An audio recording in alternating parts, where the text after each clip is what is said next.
ሰው ምንድነው ስህተቶች በአንድም በሌላ ምክንያት ሊገቡ ይችላል። ኦሪጂናሊ ሲጻፍም ሰው ሊሳሳት ይችላል። በቃ ሰው ናቸው የጻፈው አንድ ሰው ነው። የመጽሐፍ ቅዱስን ለየት የሚያደርገው ኢንስፓይሬሽኑ ለየት ያለ ነው። ኦኬ መንፈስ ቅዱስ ያጽፋቸው ትልቅ የሆነ ኢንስፓይሬሽን ነው። ስለዚህ ለየት አድርገን ነው የምናየው ራሱ መጽሐፍ ቅዱስ። እነዚህ መጽሐፍት ላይ ግን በአንድም በሌላ ምክንያት ስህተቶች ሊገኙ ይችላል። አይችልም ኢንፋሊብል ናቸው የሚል ካለ ቤተክርስቲያን የትኛው አባት ነው ከመጽሐፍ ቅዱስ ውጭም ኢንፋሊብል ናቸው ብሎ ያስተማረ ብለን እንድንጠይቅ ያደርገናል። ምክንያቱም እንግዳ ትምህርት ስለሆነ ሲሪየስሊ እንግዳ ትምህርት ነው። አንድም አባት ኢንፋሊብል ናቸው ሌሎቹ መጽሐፍት የነ ቅዱስ ባስልዮስን ራሱ ቢሆን አይደለም ገብርና ድርሳናት ታምራት የነ ባስልዮስን አሁን የሊቃውንት ሲሆን ይሻላል። እንደውም አሁን የሊቃውንት ሲሆን የትኛውም ማለት በዓለማችን ላይ ለምሳሌ የምናውቃቸው ብዙ አባቶች አሉ። እኛ ሀገር ብቻ ሳይሆን ሌሎች ሀገራት ላይ የሚታወቁ እነ ቅዱስ ዮሐንስ አፈወርቅ እነ ባስልዮስ ዘኪሳርያ ሌሎችንም ስለሚታወቁ ስራዎቻቸውም ይታወቃሉ። ስለዛ እንደው ተጠብቀው ይኖራሉ። ገድላት፣ ድርሳናት፣ ተአምራት ሲሆኑ ግን ምንድነው የሆነ አካባቢ ላይ ብቻ ይሆናል። ለምሳሌ ያለው ያ መጽሐፍ ለምሳሌ ገድላት፣ ድርሳናት፣ ተአምራት ውስጥ ኢትዮጵያ ውስጥ ብቻ የሚኖር አለ፣ ሌላ ቦታ ጭራሽ የማይታወቅ ማለት ነው። እና ኖርማል ነው፣ ይህ ምንም ችግር የለም፣ ጤናማ ነው ኢትዮጵያ ውስጥ ብቻ መኖሩ ማለት ነው። የሚታወቀው ታሪክ ኢትዮጵያ ውስጥ ብቻ ከሆነ ይጻፋል። ቅዱሱ ኢትዮጵያዊ ከሆነም ኢትዮጵያ ውስጥ ነው ኦፍኮርስ ሊኖር የሚችለው የገድል መጽሐፉ። እና ግን ችግር የሚሆነው ምንድነው እንደነዚህ አይነት መጽሐፍቶች በየቦታው ስለማይገኙ አንደኛ የመበረዝ እድላቸው በጣም ሰፊ ነው። ስለዚ በጣም አንዳንድ መጽሐፍቶች በጣም ቴዎሎጂካሊ በጣም ጥናት የሚፈልጉ መጽሐፍት ራሱ ሊኖሩ ይችላሉ። በመጽሐፍ ደረጃ ውስጣቸው የሆነች ፓርት ብቻ ሳይሆን በመጽሐፍ ደረጃ ኢትዮጵያ ውስጥ ብዙ ጥናት የሚያስፈልጋቸው ነገሮች ሊኖሩ ይችላሉ። አሁን እኛ ዋናው ፎከሳችን ሃይማኖት የሚለው ላይ ስለሆነ አስተምህሮ የሚለው ላይ በደንብ ፎከስ አድርጉ ነው እንጂ በመጽሐፍት ደረጃ ተአምረ ኢየሱስ ለምሳሌ ጥናት ሊደረግበት የሚያስፈልገው አይነት መጽሐፍ ነው። ተአምረ ኢየሱስ ለምሳሌ በደንብ ጥናት ሊደረግበት ይገባል። መጽሐፉ ራሱ ምንጩ ከየት ነው የመጣው ምናምን የሚለው በደንብ ጥናት ሊደረግበት ይገባል። መጽሐፍ ቅዱስ ራሱ ለምሳሌ መጽሐፈ መቃቢያን ብለን የምንይዛቸው አሉ አይደል? እኛ ሀገር ኢትዮጵያ ውስጥ መጽሐፈ መቃቢያን አሉ። መጽሐፈ መቃቢያን 1፣ 2፣ 3 የተባሉት እነሱ ራሳቸው ቢሆን ድጋሚ ጥናት ሊደረግባቸው ይገባል። ለምን? ምክንያቱም ውጭ ካለው ከመቃቢያን ጋር ልዩነት አለው። ልዩነቱ እንዴት መጣ? አባቶችስ ሲጠቅሱ የነበሩት የትኛውን መጽሐፍ ነው ከተባለ የውጩ ነው። ስለዚ ይሄኛው መቃቢያን የትኛው መቃቢያን ነው የሚለውን አንዳንድ ነገሮች ጥናት ይፈልጋሉ። አሁን ችግሩ ምንድነው? ብሮድሊ አናይ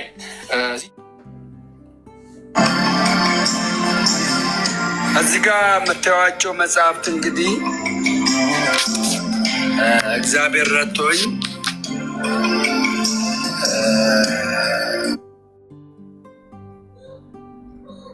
ተአምረ ኢየሱስ ማለት ይሄ መጽሐፍ ላይ ማለት ነው ያ ታሪክ ያለው። የኮቲባ ደግሞ ተአምረ ማርያም የሚባለው እዚህ ላይ ነው ያለው። ኢየሱስ ሰውን ወደ ዝንጀሮነት ለወጠ፣ ረግሞ በግብፅ ሀገር ረግሞ ወደ ዝንጀሮነት ለወጠ። ቤተሰቡን በሙሉ ወደ ዝንጀሮ፣ ወደ ከርከሮ፣ ወደ ጉሬዛነት ቀይሮ ከዛስ ማርያም በነዛ ወደ ጉሬዛና ወደ ከርከሮ በተቀየሩ ሰዎች ቤት ውስጥ ገብታ ኖረች ይላል። ይመጣና ርህርተ ህሊና ይልልኛል እኔ ጋር መጥቶ ማለት ነው።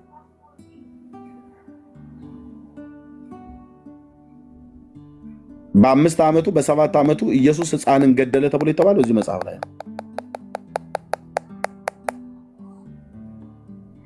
ኢየሱስ በ2 ዓመቱ ሰውን ወደ ዝንጀሮ የለወጠው ተአምረ ማርያም ላይ ነው። ይህንን ከመጣበት ሚሽን ጋር እስቲ መጥቶ ማን ነው የሚያስማማልኝ? ኦርቶዶክሳዊ ኢየሱስ ወደዚህ ዓለም የመጣው ምን ሊያደርግ ነው?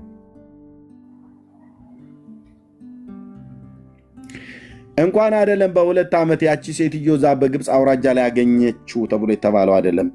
አውቀው እንኳን የሰቀሉትን ምን ሳያውቁ የሰቀሉትን የሚያደርጉትን አያውቁምና ይቅር በላቸው ብሎ ያለ ጌታ እንዴት እንደዚህ አይነት ነገር ሊያደርግ ቻለ ብለን እንጠይቃለን። አየህ፣ የጌታዬን ታሪክ ልታበላሽ ስትፈልግ እንደዚህ መንገድህ ላይ እንቆማለን። ኦኬ፣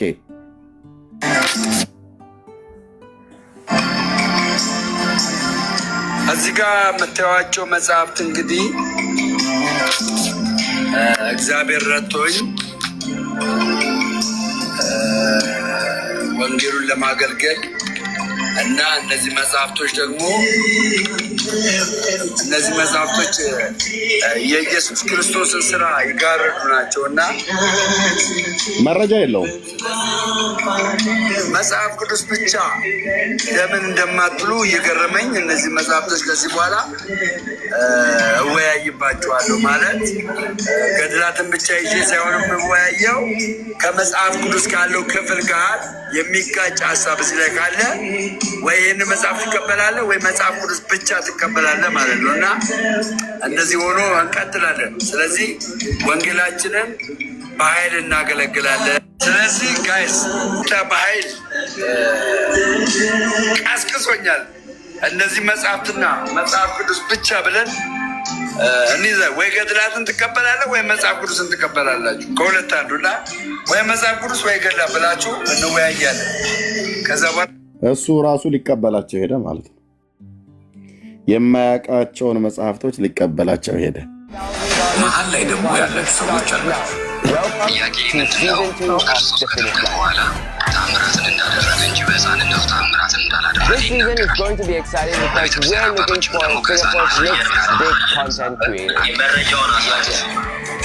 ጥያቄ ለምን አታደምጠውም? ታምር አደረገ ብሎ የተናገረ የትኛውም አባት የለም።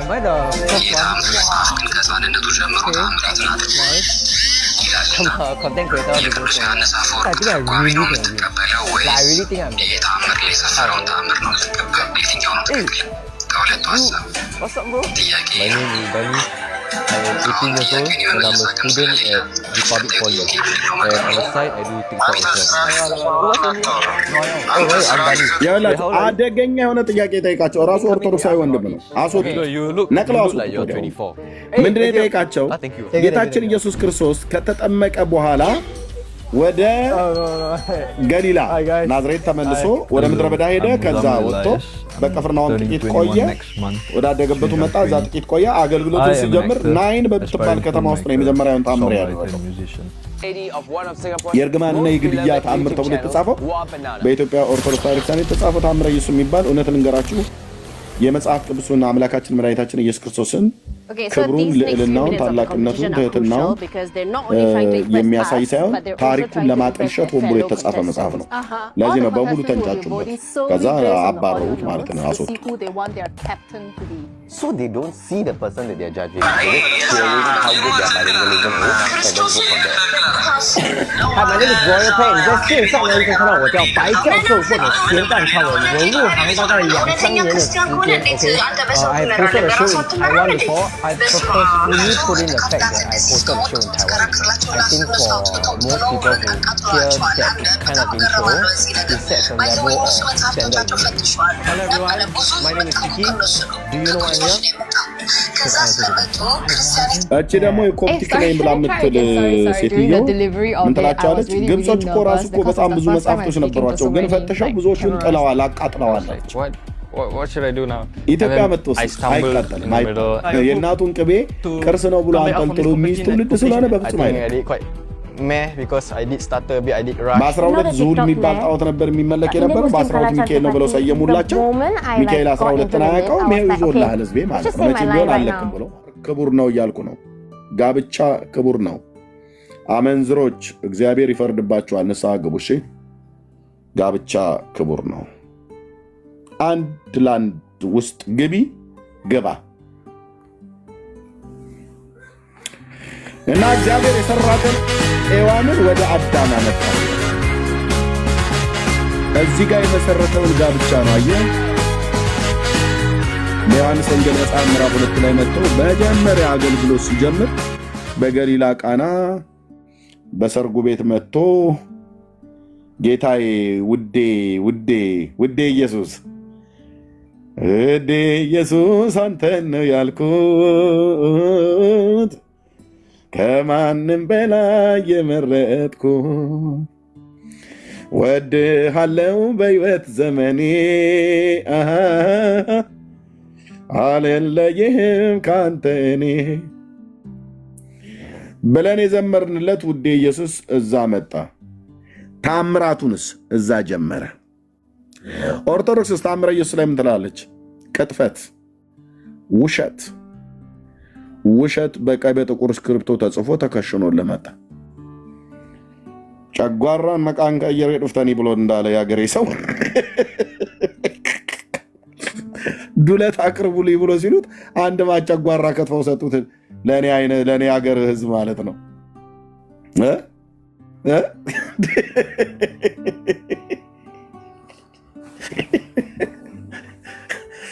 ሆቴል ሄዶ ነው እኮ ከገጠር ወጥቶ ማነሽ እስቲ ዱለት ብሎ አለ። ሲመጣ አንድ ማቴ እንትን በእንትኑ ምንድነው አይነ በጎ ራሱ እንኳን በደንብ ያልተላጠ ጨጓራ ከትፎ ብሎ አመጡ። ማነው ዱለት ብሎ አመጡና ጨጓራ መንቃኝ ቀይሬ ዶፍጠኒ ብሎ እንዳለው ማለት ነው። እሺ ኦኬ ኒድ ጌታ ኢየሱስ እዚህ ቁጭ አለልህና ማለት እዛ ገሊላ ቃና ቁጭ ብሎ በሰርጉ ቤት የተደረገውን ታምር ኢየሱስ ይህንን የምልክቶች መጀመሪያ ማለት ነው በገሊላ ቃና አደረገ፣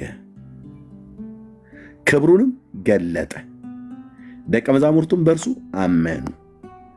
የመጀመሪያው ተአምር የት ነው የተከናወነው?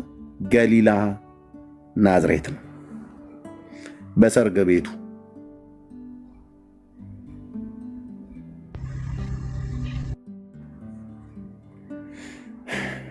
ኦርቶዶክስ የመጀመሪያው ተአምር የት ነው ሆነ ብለህ የምትለው? የ5 ዓመት ሕፃን ልጅ በነበረበት ሰዓት ላይ ሕፃን ገደለ። ኢየሱስ ሕፃን ሆኖ ሕፃንን በመግደል ተአምራትን አደረገ ትላለች ኦርቶዶክስ። የ7 ዓመትም ልጅ በነበረበት ሰዓት ላይ አሁንም እንደዚሁ ሌላ ልጅ ገደለ። የ9 ዓመትም ልጅ በነበረ ሰዓት ላይ አሁንም ሌላ ሕፃን ገደለ። ሕፃናቶቹ የተገደሉበት ምክንያት በተለይ የ5 ዓመቱ በጣም ያሳዝናል። ከጌታ ጋር እየተጫወተ እያለ ነው። ጌታም ከእሱ ጋር እየተጫወተ እያለ ነው። ጌታም አፈር እያቦካ እነዚህ ሲጫወት እነሱም ሲጫወቱ ያኛውም ሲጫወት ያኛው ልጅ መጣና ድንገት የጌታ ኢየሱስ ክርስቶስን ደረቱን ረገጠው ትላለች እና ወዲያውኑ ሕይወት ተቆረጠች ብሎ ረገመው። ከዛስ ልጁ ሞተ። ጌታችን ኢየሱስ ክርስቶስ ያደረገው ታምር ብላ ነው የጻፈችው። የልጁ መሞት ምንድን ነው? የጌታን ደረት መርገጥ። ልጁ ያስተውል ነበር ወይ? አያስተውልም። ሕፃን አይደል? አዎ። አይምሮ ያልበሰለ ልጅ ሆኖ እንኳን ከሆነ እና ምን ይሁንልኝ ብሎ ነው ታዲያ ጌታ ኢየሱስ አይምሮ ያልበሰለ ልጅ፣ ክፉ ደጉን መለየት የማይችል ልጅ፣ ጭቃ ከእሱ ጋር አቦክቶ እየተጫወተ ብሎ ያለውን ልጅ ሊገድል እንዴት ይችላል ጌታ? የኢየሱስ ክርስቶስን የመጣበትን ሚሽን ማጥፋት ነው ቤተክርስቲያኒቱ የተያያዘችው። እንዴት? በዮሐንስ ወንጌል መጽሐፍ ምዕራፍ 3 ቁጥር 16 በእርሱ የሚያምን ሁሉ የዘላለም ሕይወት እንዲኖረው እንጂ እንዳይጠፋ እግዚአብሔር አንድያ ልጁን እስኪሰጥ ድረስ ዓለሙን እንዲወደዋል፣ ዓለም በልጁ አምኖ እንዲድን እንጂ በዓለም እንዲፈርድ ወደ ዓለም አላከውም ይላል። እና በሕፃኑ ላይ ታዲያ ለምን ፈረደ? በዓለም እንዲፈርድ ወደ ዓለም አላከውም ብሎ ያለው መጽሐፍትን በልጁ ላይ ፈረደበት። ጭቃ የሚያቦካን ሕፃን ልጅ ረግሞ ገደለው ትላለች ኦርቶዶክስ። ታምሪሁ ለእግዚእነ ኢየሱስ ክርስቶስ ወመድኃኒነ ብለህ ማለት ነው።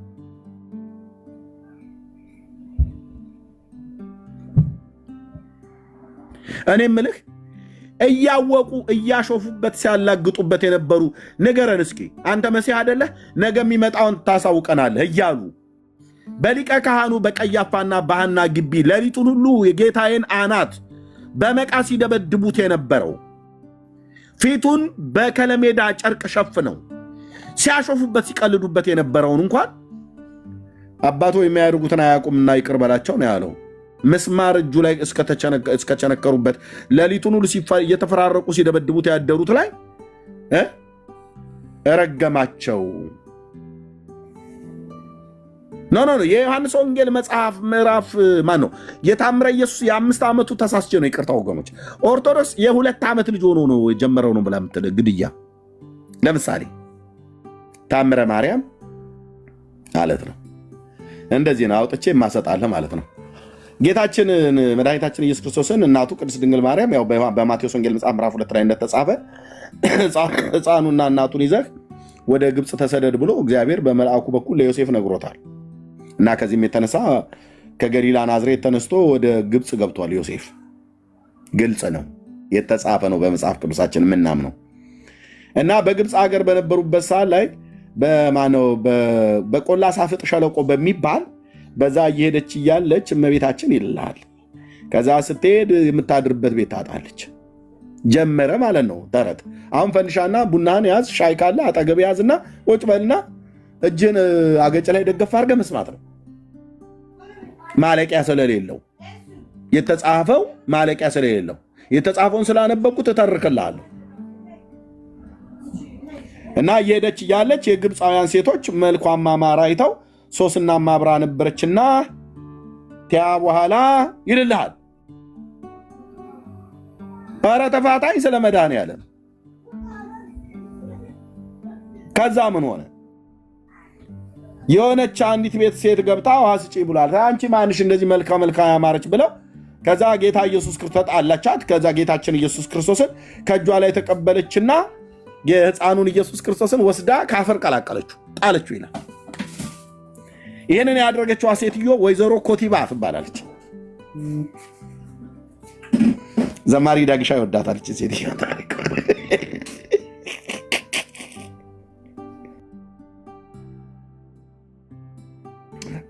ዳግዬ እንዳይሰማኝ ሼር እንዳታረጉት፣ ትንሽ ረፍት ላይ ነው፣ ረፍት ያድርግ።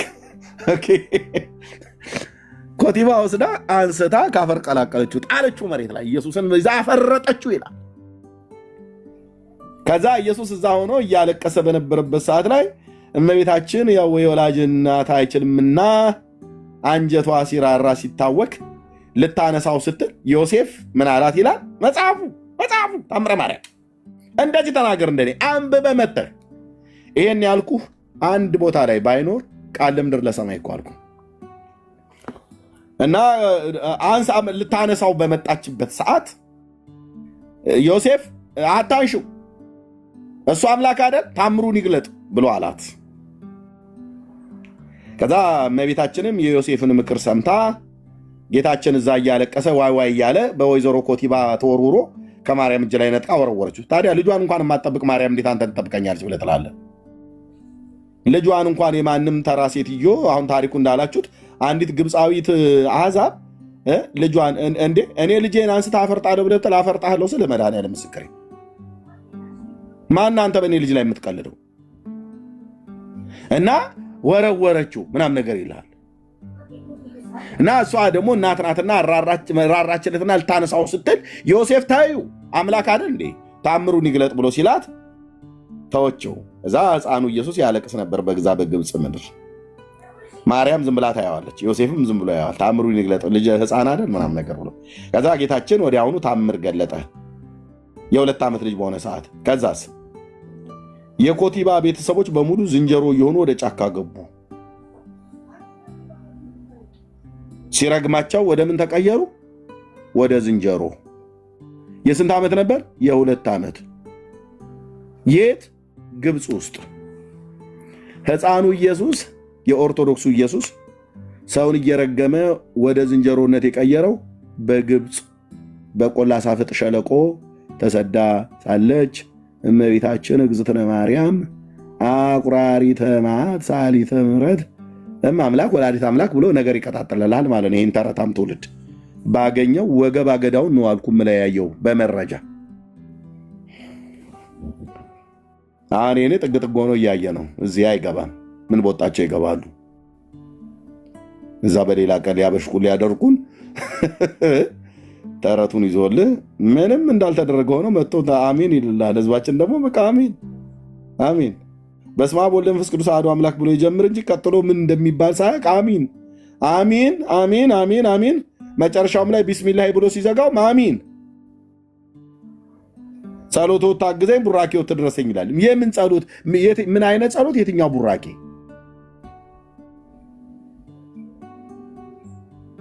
ኮቲባና ቤተሰቦቿን ወደ ዝንጀሮ ቀይሯል ብላችኋል። ታምረ ማርያም ላይ አመጣዋለሁ። መድኃኔ ዓለም ክርስቶስ እኮ ምስክሬ ነው። በአንድ እግሩ ነው የማቆመው አልኩ። በአንድ እግሩ ያውን በመረጃ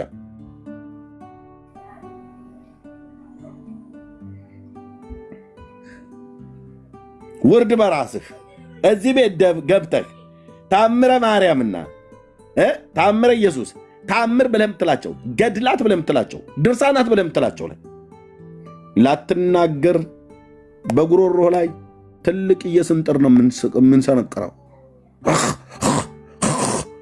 ብለህ እንድትል ማለት ነው። ያ ስንጥር የእግዚአብሔር ቃል ወንጌል ይባላል። ገና ስትመጣ በሁለቱ ጉሮሮ በኩል እዚያ በጎኑ በኩል አንዱን ከድርሳንም ኬድ በጎን በኩል ልክልሃለሁ፣ ከድርሳነ ገብርኤል በሌላኛው ጎን በኩል ልክልሃለሁ፣ ከድርሳነ ኪዳነ ምሕረት በአናት በኩል ይገባል። ከሌላውም ደግሞ ከተፈለገ ብቻ በታችም በላይ ይገባል። ከዛስ የለም የምትመልሰው ለምን? ተረት ይዘህ አንተ በጽድቅ ፊት ትቆማለህ እንዴ?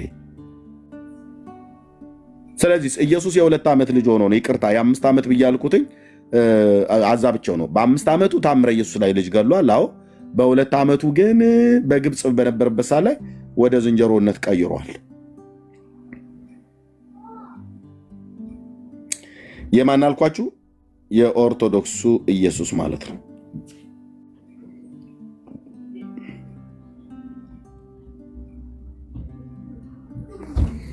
ስለዚህ ይሄንን መጽሐፍ ይዞ ማውራት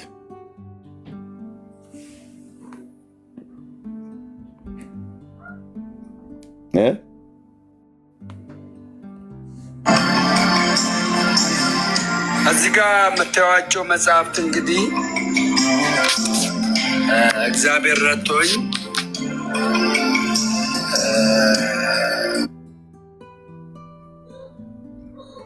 ታምረ ኢየሱስ ማለት ይሄ መጽሐፍ ላይ ማለት ነው። ያ ታሪክ ያለው የኮቲባ ደግሞ ታምረ ማርያም የሚባለው እዚህ ላይ ነው ያለው። ኢየሱስ ሰውን ወደ ዝንጀሮነት ለወጠ። ረግሞ በግብፅ አገር ረግሞ ወደ ዝንጀሮነት ለወጠ። ቤተሰቡን በሙሉ ወደ ዝንጀሮ፣ ወደ ከርከሮ፣ ወደ ጉሬዛነት ቀይሮ ከዛስ ማርያም በነዛ ወደ ጉሬዛና ወደ ከርከሮ በተቀየሩ ሰዎች ቤት ውስጥ ገብታ ኖረች ይላል። ይመጣና ርህርተ ህሊና ይልልኛል እኔ ጋር መጥቶ ማለት ነው።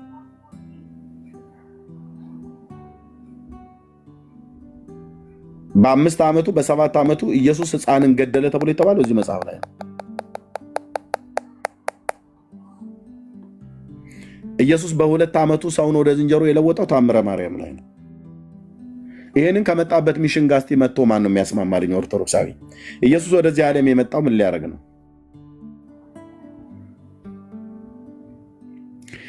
እንኳን አይደለም በ2 ዓመት ያቺ ሴትዮ እዛ በግብፅ አውራጃ ላይ ያገኘችው ተብሎ የተባለው አይደለም።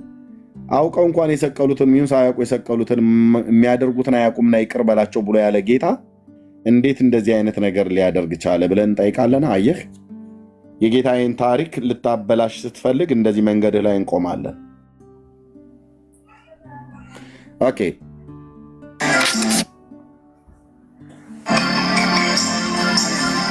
እዚህ ጋር የምታዩዋቸው መጽሐፍት እንግዲህ እግዚአብሔር ረድቶኝ ወንጌሉን ለማገልገል እና እነዚህ መጽሐፍቶች የኢየሱስ ክርስቶስን ስራ ይጋርዱ ናቸውና መረጃ የለውም። መጽሐፍ ቅዱስ ብቻ ለምን እንደማትሉ እየገረመኝ እነዚህ መጽሐፍቶች ከዚህ በኋላ እወያይባቸዋለሁ። ማለት ገድላትን ብቻ ይዤ ሳይሆን የምወያየው ከመጽሐፍ ቅዱስ ካለው ክፍል ጋር የሚጋጭ ሀሳብ እዚህ ላይ ካለ ወይ ይህን መጽሐፍ ትቀበላለህ ወይ መጽሐፍ ቅዱስ ብቻ ትቀበላለህ ማለት ነው። እና እንደዚህ ሆኖ እንቀጥላለን። ስለዚህ ወንጌላችንን በኃይል እናገለግላለን። ስለዚህ ጋይስ በኃይል ቀስቅሶኛል። እነዚህ መጽሐፍትና መጽሐፍ ቅዱስ ብቻ ብለን እንይዘ ወይ ገድላትን ትቀበላለህ ወይ መጽሐፍ ቅዱስን ትቀበላላችሁ። ከሁለት አንዱና ወይ መጽሐፍ ቅዱስ ወይ ገድላ ብላችሁ እንወያያለን። ከዛ እሱ ራሱ ሊቀበላቸው ሄደ ማለት ነው። የማያውቃቸውን መጽሐፍቶች ሊቀበላቸው ሄደ። ኦኬ፣ ከዚህ ምን እንማራለን? ሳታውቁ አትናገሩ፣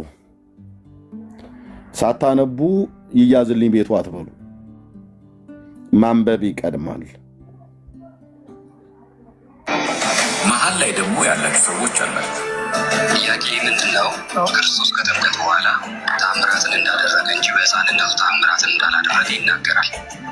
በቤተ ቤተክርስቲያን አባቶችም ደግሞ ከህፃን ጥያቄ ለምን አታደምጠውም? አምር አደረገ ብሎ የተናገረ የትኛውም አባት የለም። የተአምር መጽሐፍ ግን ከህፃንነቱ ጀምሮ ተአምራትን አድርጓል ይላልና የቅዱስ ዮሐንስ አፈወርቅ ትርጓሜ ነው የምትቀበለው ወይስ የተአምር ላይ የሰፈረውን ተአምር ነው የምትቀበለው? የትኛው ነው ትክክል? ከሁለቱ ሀሳብ ጥያቄ ነው። አሁን ጥያቄውን የመመለስ አቅም ስለሌለ ቀጣዩ ጥያቄ ምንድነው? ማቀርብ አንተ ስርዓት ተፋውራና አታውራ። አንተ ስርዓት ተፋውራና ናቸው ሰው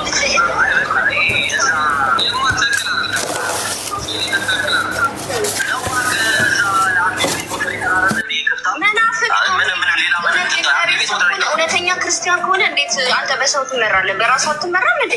በስመ አብ ካፕላት እንደዚህ እስከሞት ትከራከርላቸው እና እነሱ አውጥተው ጥለው አቃጥለዋቸዋል። አንድ በጣም እገረማለሁ እዚህ ነገር ባይዘው የእነሱ መጽሐፍቶቻቸው ፈትሸዋል ነበረ። ብዙ የመጣው ከነሱ ነው፣ ከግብጾች ነው የመጣ። ከዛ ስለመጡ ክርስቲያኒቲ ሲቀበሉ ብዙ የፈጠሯቸው ከዛ ከነበራቸው የፐጋን እምነት ደባልቆ የፈጠሯቸው ብዙ ነገሮች አሉ።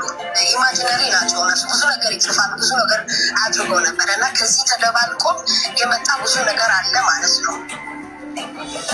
እናንተ እግዚአብሔር አምላክ ያላችሁ በጣም አደገኛው አካሄድ እሱ መለያቸው። በጣም አደገኞቹ ከምናፍቃ እነዚህ ይምሳሉ። በጣም አደገኛ በጣም አደገኛ ማለት ነው። ገድል ይሳሳታል ካልከኝ እኮ በነገራችን ላይ ገድል ይሳሳታል ካላችሁ ኤርሚያስ ጋር ሄዳችሁ በገድላችሁ ሀሳብ ላሰጡ ገድል ይሳሳታል ብላችሁ ካላችሁ ሚኪሻይ ምንድነው ያለው? ገድል ይሳሳታል ብላችሁ ካላችሁ እና ኤርሚያስ ጋር ሄዳችሁ ሀሳብ እንዳሰጡ ነው። ግማሹ ገድል ይሳሳታል ይላል፣ ግማሹ ገድል አይሳሳትም ይላል። አሁን ይሄ እዚህ ጋር የጠየቀው ልጅ ይኸው የመጀመሪያው ጥያቄ መሀል ላይ ደግሞ ያላችሁ ሰዎች አላችሁ። ጥያቄ ምንድን ነው? ክርስቶስ ከጥምቀት በኋላ ታምራትን እንዳደረገ እንጂ በሕፃንነቱ ታምራትን እንዳላደረገ ይናገራል። አየህ፣ ክርስቶስ ከጥምቀት በኋላ በ30 ዓመቱ አይደል የተጠመቀው ጌታ? አዎ፣ በ30 ዓመቱ ከተጠመቀ በኋላ ቅድም እንዳልኳችሁ ማለት ነው ወዲያውም ወደ ቅፍርናሆም ሄደ፣ ወደ ገዛ ሀገሩ ሄደ። ከዛም አገልግሎት ጀመረ። ብዙም ሳይቆይ አገልግሎት ጀመረ። በዛው አስቀድሞ በዛብሎንና በንፍታሌም ምድር ላይ ነው አገልግሎቱን የጀመረው። ታውቃላችሁ፣ ጌታ በመጀመሪያ በይሁዳ አይደለም አገልግሎቱን የጀመረው፣ በሰሜኑ ክፍል በሰማሪያ፣ ከሰማሪያም ደግሞ በዛብሎንና በንፍታሌም ምድር ላይ ነው የጀመረው። ያ የገሊላ ባህር ዙሪያ ሰሜኑ እስራኤል የዛብሎንና የንፍታሌም ምድር ነው ተብሎ የሚባለው። እነዛ ሁለት ከያዕቆብ ከ12ቱ አባቶች መካከል እነዛ ሁለት አባቶች የሰፈሩበት ኢያሱ ርስት ከሰጠበት ነገር አንዱ በገሊላ ባህር ዙሪያ ያለው ርስት ለዛብሎን ነገድና ለንፍታሌም ነገድ የተሰጠ ነው። ይሄንንም ደግሞ ትንቢት የተነገረ ነበር። ታስታውሱ ከሆነ በትንቢተ ኢሳይያስ መጽሐፍ እመለሳለሁ ወደዚህ ክፍል ላይ። በትንቢተ ኢሳይያስ መጽሐፍ ምዕራፍ 9 ላይ ምን ይላል የአምላካችን የእግዚአብሔር ቃል? ና ነብዩ እናንተ እያላችሁ እኮ ነው እዚህ ማንም እየቀለደ ያለ ማለት ነው። ነገር ግን ተጨንቃ ለነበረ ጨለማ አይሆንም ካለ በኋላ በመጀመሪያው ዘመን የዛብሎንና የንፍታሌምን ምድር አቃለለ ይላል። በኋለኛውም ዘመን በዮርዳኖስ ማዶ በባህር መንገድ ያለውን የአሕዛብን ገሊላ ያከብራል። ከዛስ በጨለማ የሄደ ሕዝብ ብርሃን አየ፣ በሞት ጥላ አገር ለሚኖሩ ብርሃን ወጣላቸው የተባለ ማለት ነው። ጌታችን ኢየሱስ ክርስቶስ በመጀመሪያ አገልግሎት የጀመረው ለነዚህ አባቶች በተሰጠ በንፍታሌምና በዛብሎን ምድር ላይ ነው። የንፍታሌምና የዛብሎን ምድር የት ነው ብለህ ብትል በገሊላ ሰሜኑ ክፍል ላይ ነው። በገሊላ አውራጃ ባለው በዛ ቦታ ላይ ነው እርስታቸው ማለት ነው። ኢዝራኤል ማፕ ዘ ታይም ኦፍ ጃሽዋ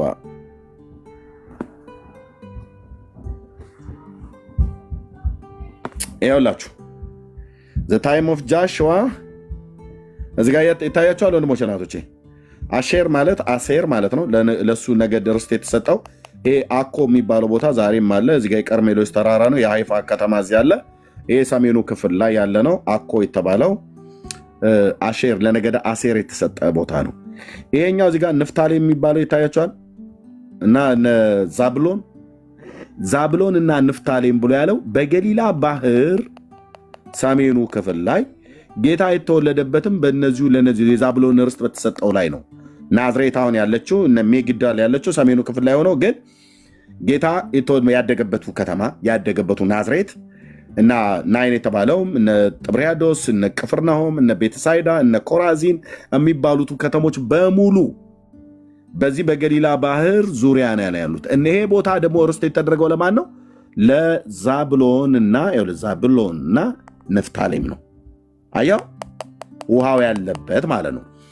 የአሕዛብ ገሊላ የሚባለውና የእስራኤል ገሊላ ተብሎ የሚጠራው ነበር ያኔ። ኢሳይያው ትንቢቱን ሲናገር እዚህ ጋር የተናገረው በመጀመሪያውም ዘመን የዛብሎን የንፍታሌምን ምድር አቃለለ ይላል።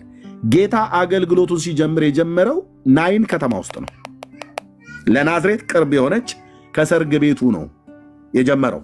ታምራቱንም የጀመረው እዛ ነው። እንዲህ ነው አየህ፣ በጂኦግራፊም በመረጃም መውጫ መግቢያ እስኪያጠው ድረስ የምንሞግታቸው ማለት ነው። ኦኬ። ስለዚህ በጨለማ የሄደ ህዝብ ብርሃን አየ፣ በሞት ጥላ አገር ለነበሩ ብርሃን ወጣላቸው። ህዝብን አብዝታል፣ ደስታንም ጨምረሃል። በመከር ደስ እንደሚላቸው ሰዎች ምርኮን ሲካፈሉ ደስ እንደሚላቸው በፊት ደስ ይላቸዋል አለ። አዎ እውነት ነው። ቀርቦ ለነበሩት ሰላምን የምስራች ብሎ ሲሰብክ ጌታ ኢየሱስ ክርስቶስ ስብከቱን የጀመረ የት ነው? በናዝሬት ነው። ወደ ቅፍርናሆም መጣ፣ ከዛ ጥቂት ኖረ፣ ከዛ አገልግሎቱን ጀመረ ይላል።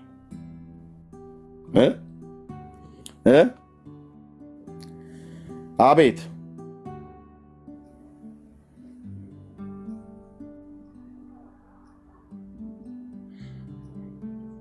ከዛ ወዲያውኑ አገልግሎቱን ጀመረ።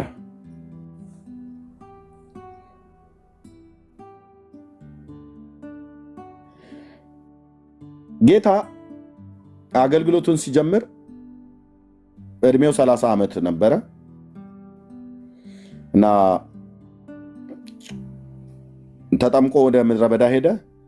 ከምድረ በዳም ሲመለስ ወደ አደገበቱ አገር መጣ፣ በዚያ ኖረ። ከዛ ወዲያውኑ አገልግሎት ጀመረ ማለት ነው። አገልግሎት የጀመረበት ሰሜኑ እስራኤል ክፍል ላይ ነው። የአገልግሎቱን መጀመሪያ ሲያደርግ ተአምራትን ሲያደርግ ያደረገው ናይን በተባለ ከተማ ነው። እሱም ደግሞ ለነገደ ዛብሎን በተሰጠ ርስት ውስጥ ይገኛል። ለገሊላ ባህር ቅርብ የሆነ ነው። ጂኦግራፊ አቀማመጡን ማሳይቻችኋለሁ። በእግዚአብሔርም ቃል ላይ በነቢዩ በኢሳያስ የተጻፈውን ነግሬያችኋለሁ።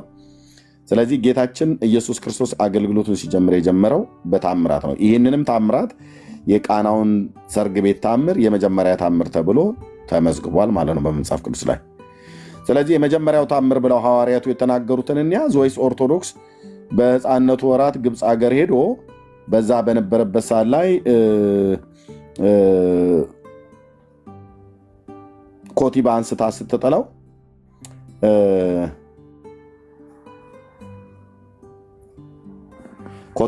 ስትጥለው ሰዎችን ወደ ውሻነት ቀየረ ምናምን ነገር ብሎ የሚል ነው። የትኛውን እንቀበል? ወንድሞች እናቶች፣ መጽሐፍ ቅዱስ እንቀበል ወይስ የነ ወይዘሮ ኮቲባን ታምር ብለን እንቀበል? አንቀበልም። የነ ኮቲባ የመጽሐፍ ቅዱሱ ግን እውነት ነው። Here words carry the power to unite, inspire, and define who we are. In season 1, 30 Singaporeans from all walks of life brought their voices, their stories, and their dreams to the stage. This is the finish line. It's more than just a competition. It's a journey to prove that bilingualism is our superpower and that our culture is our greatest strength. The race for $10,000 starts now. Welcome to season 2 of The Finish Line. This season is going to be exciting because we're looking for Singapore's next big content creator.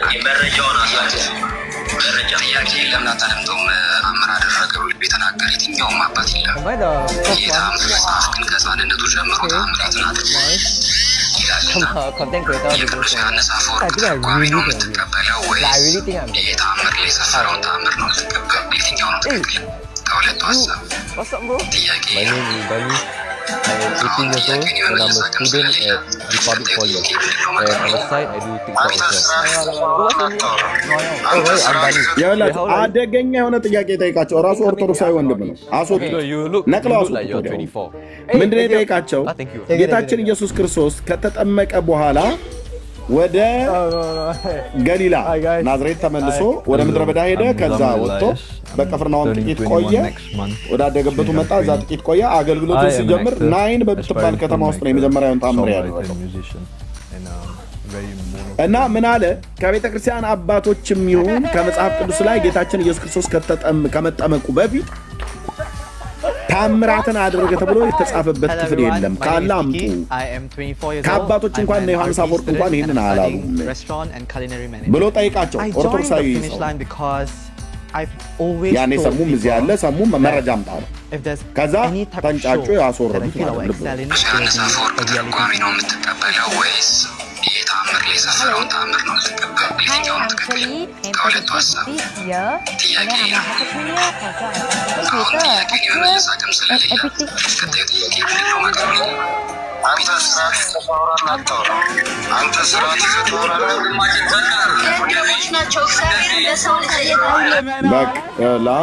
ደደቦች ናቸው፣ ስርዓት የላቸው ምናም ነገር ብሎ ወደሚል ስድብ ገቡ። ለምን? ይህን ጥያቄ በእውነት የአባቶች አምላክ ምስክር ነው። ልጁ ትክክለኛ ጥያቄ ጠይቃቸው። አንድ ኦርቶዶክስን ጥያቄ አይመልስ። ኢየሱስ ታምራቱን ያደረገው በገሊላ ቃና በሰርግ ቤት ሳለ ኮቲባን ረግሞ ወደ ዝንጀሮ ቀየረ። በ5 ዓመቱ ሕፃንን ሕይወት ተቆርጠች ብሎ ረግሞ ገደለው ምናም ነገር ብሎ የሚባል የእርግማንና የግድያ ተአምር ተብሎ የተጻፈው በኢትዮጵያ ኦርቶዶክስ ቤተክርስቲያን የተጻፈው ተአምረ ኢየሱስ የሚባል እውነትን እንገራችሁ የመጽሐፍ ቅዱስና አምላካችን መድኃኒታችን ኢየሱስ ክርስቶስን ክብሩን፣ ልዕልናውን፣ ታላቅነቱን፣ ትህትናውን የሚያሳይ ሳይሆን ታሪኩን ለማጠልሸት ሆን ብሎ የተጻፈ መጽሐፍ ነው። ለዚህ ነው በሙሉ ተንጫጩበት። ከዛ አባረሩት ማለት ነው፣ አስወጡ። So they don't see the person that they're judging. They just hearing how good their bilingualism is and then go from there. Hi, my name is Royal Pain. 在线上呢，你可以看到我叫白教授或者咸蛋超人，我入行大概2-3年的时间。Okay, I posted a show in Taiwan before. I purposefully put in the fact that I posted a show in Taiwan. I think for most people who hear that kind of intro, it sets a level of standard. Hello everyone, my name is Kiki. Do you know why I'm here? እቺ ደግሞ የኮፕቲክ ነኝ ብላ የምትል ሴትዮ ምን ትላቸዋለች? ግብጾች እኮ ራሱ እኮ በጣም ብዙ መጽሐፍቶች ነበሯቸው፣ ግን ፈተሻው ብዙዎቹን ጥለዋል፣ አቃጥለዋል። ኢትዮጵያ መጥቶስ አይቃጠልም። የእናቱን ቅቤ ቅርስ ነው ብሎ አንጠልጥሎ የሚይዝ ትውልድ ስለሆነ በፍጹም አይደለም። በ12 ዙል የሚባል ጣዖት ነበር የሚመለክ የነበረው። በ12 ሚካኤል ነው ብለው ሰየሙላቸው። ሚካኤል 12ን አያውቀውም። ይሄው ይዞልሃል ህዝቤ ማለት ነው። መቼም ቢሆን አለቅም ብሎ ማለት ነው። ግብጾች እነዚህን መጽሐፍት አውጥተው አቃጥለዋል አለች። በጣም ብዙ መጽሐፍቶች ነበሯቸው። And now it all comes down to this. 5 team captains and 10 members fighting to join the captain of their choice on the captain's grid.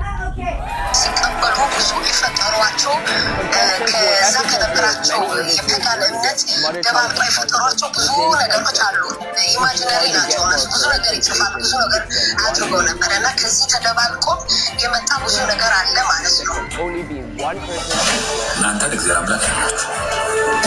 አደገኛው ከእሱ በጣም አደገኞቹ ከመናፍቃን እነዚህ በጣም አደገኛ ማለት በጣም አደገኛ ማለት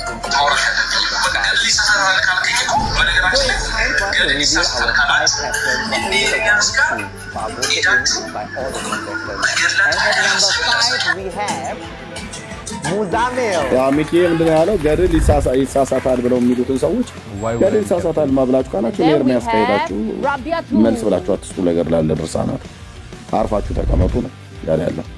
ሚኪያው ገድላትና ድርሳናት አይሳሳቱም ብሎ ከሚሉት ወገኖች ነው። ሌሎቹ ግን ገድላት ድርሳናት ይሳሳታል ብለው ማቴዎስና ማርቆስ ሲላከው ወይ Alright, our next captain is Danish.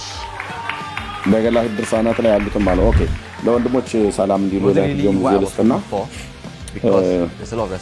እኔም ትንሽ ዋን ጠጣ እንኳን ደህና መጣችሁ። He's my schoolmate, postmate ነገረ also. ድህነት ላይ ነው And I know የምናወራው። his Malay is not good. ግን ለመግቢያነት As a ያህል wise man once said, በገድላት true እና captain በድርሳናት ላይ isn't just የሚያላግጥ capable ትውልድ በራሳቸው ቤት in ነው terms of የተነሳው። mother tongue. It's about the Okay? mind, the በራሳቸው body, ቤት ነው and the የተነሳው። heart. ስለዚህ ቪዲዮ ሳታሳይ ነው እኔ ላኩልን ቪዲዮ አንድ ያሳየውና The second most voted captain is ከዚሁ አሁን ከምታነሳው ሀሳብ ጋር የተያያዘ አክሊል የተናገረውን 2 ደቂቃ አካባቢ ነው። እስኪ አንድ ያሰማ። መልካም አያለ ገና የቄሶቹም አለ ምናየው። እሺ ወንድምነት እሺ ኦኬ ሰው ምንድነው ስህተቶች በአንድም በሌላ ምክንያት ሊገቡ ይችላል። ኦሪጂናሊ ሲጻፍም ሰው ሊሳሳት ይችላል። በቃ ሰው ናቸው የጻፈው አንድ ሰው ነው። የመጽሐፍ ቅዱስን ለየት የሚያደርገው ኢንስፓይሬሽኑ ለየት ያለ ነው። ኦኬ መንፈስ ቅዱስ ያጻፋቸው ትልቅ የሆነ ኢንስፓይሬሽን ነው። ስለዚህ ለየት አድርገን ነው የምናየው ራሱ መጽሐፍ ቅዱስ። እነዚህ መጽሐፍት ላይ ግን በአንድም በሌላ ምክንያት ስህተቶች ሊገኙ ይችላል። አይችልም ኢንፋሊብል ናቸው የሚል ካለ ቤተክርስቲያን የትኛው አባት ነው ከመጽሐፍ ቅዱስ ውጭም ኢንፋሊብል ናቸው ብሎ ያስተማረ ብለን እንድንጠይቅ ያደርገናል። ምክንያቱም እንግዳ ትምህርት ስለሆነ ሲሪየስሊ እንግዳ ትምህርት ነው። አንድም አባት ኢንፋሊብል ናቸው ሌሎች መጽሐፍት የነ ቅዱስ ባስልዮስን ራሱ ቢሆን አይደለም ገብረ ድርሳናት ታምራት የነ ባስልዮስን አሁን የሊቃውንት ሲሆን ይሻላል። እንደውም አሁን የሊቃውንት ሲሆን የትኛውም ማለት በዓለማችን ላይ ለምሳሌ የምናውቃቸው ብዙ አባቶች አሉ። እኛ ሀገር ብቻ ሳይሆን ሌሎች ሀገራት ላይ የሚታወቁ እነ ቅዱስ ዮሐንስ አፈወርቅ እነ ባስልዮስ ዘኪሳርያ ሌሎችንም ስለሚታወቁ ስራዎቻቸው ይታወቃሉ። ስለዛ እንደው ተጠብቀው ይኖራሉ። ገድላት፣ ድርሳናት፣ ተአምራት ሲሆኑ ግን ምንድነው የሆነ አካባቢ ላይ ብቻ ይሆናል። ለምሳሌ ያለው ያ መጽሐፍ ለምሳሌ ገድላት፣ ድርሳናት፣ ተአምራት ውስጥ ኢትዮጵያ ውስጥ ብቻ የሚኖር አለ፣ ሌላ ቦታ ጭራሽ የማይታወቅ ማለት ነው። እና ኖርማል ነው። ይህ ምንም ችግር የለም፣ ጤናማ ነው። ኢትዮጵያ ውስጥ ብቻ መኖሩ ማለት ነው። የሚታወቀው ታሪክ ኢትዮጵያ ውስጥ ብቻ ከሆነ ይጻፋል። የቅዱሱ ኢትዮጵያዊ ከሆነም ኢትዮጵያ ውስጥ ነው ኦፍኮርስ ሊኖር የሚችለው የገድል መጽሐፉ። እና ግን ችግር የሚሆነው ምንድነው እንደነዚህ አይነት መጽሐፍቶች በየቦታው ስለማይገኙ አንደኛ የመበረዝ እድላቸው በጣም ሰፊ ነው። ስለዚ በጣም አንዳንድ መጽሐፍቶች በጣም ቴዎሎጂካሊ በጣም ጥናት የሚፈልጉ መጽሐፍት ራሱ ሊኖሩ ይችላሉ። በመጽሐፍ ደረጃ ውስጣቸው የሆነች ፓርት ብቻ ሳይሆን በመጽሐፍ ደረጃ ኢትዮጵያ ውስጥ ብዙ ጥናት የሚያስፈልጋቸው ነገሮች ሊኖሩ ይችላሉ። አሁን እኛ ዋናው ፎከሳችን ሃይማኖት የሚለው ላይ ስለሆነ አስተምህሮ የሚለው ላይ በደንብ ፎከስ አድርጉ ነው እንጂ በመጽሐፍት ደረጃ ተአምረ ኢየሱስ ለምሳሌ ጥናት ሊደረግበት የሚያስፈልገው አይነት መጽሐፍ ነው። ተአምረ ኢየሱስ ለምሳሌ በደንብ ጥናት ሊደረግበት ይገባል። መጽሐፉ ራሱ ምንጩ ከየት ነው የመጣው ምናምን የሚለው በደንብ ጥናት ሊደረግበት ይገባል። መጽሐፍ ቅዱስ ራሱ ለምሳሌ መጽሐፈ መቃቢያን ብለን የምንይዛቸው አሉ አይደል? እኛ ሀገር ኢትዮጵያ ውስጥ መጽሐፈ መቃቢያን አሉ። መጽሐፈ መቃቢያን 1፣ 2፣ 3 የተባሉት እነሱ ራሳቸውን ቢሆን ድጋሚ ጥናት ሊደረግባቸው ይገባል። ለምን? ምክንያቱም ውጭ ካለው ከመቃቢያን ጋር ልዩነት አለው። ልዩነቱ እንዴት መጣ? አባቶችስ ሲጠቅሱ የነበሩት የትኛውን መጽሐፍ ነው ከተባለ የውጩ ነው። ስለዚህ ይሄኛው መቃቢያን የትኛው መቃቢያን ነው የሚለውን አንዳንድ ነገሮች ጥናት ይፈልጋሉ። አሁን ችግሩ ምንድነው? ብሮድ ላይ አናይም። እዚህ ቲክቶክ ላይ ቀጥሉ በጣም ነው የምናወራበት። ቀጥሉ መጣሁ። እንግዲህ በገድላት ድርሳናት ላይ የሚያላግጥ ትውልድ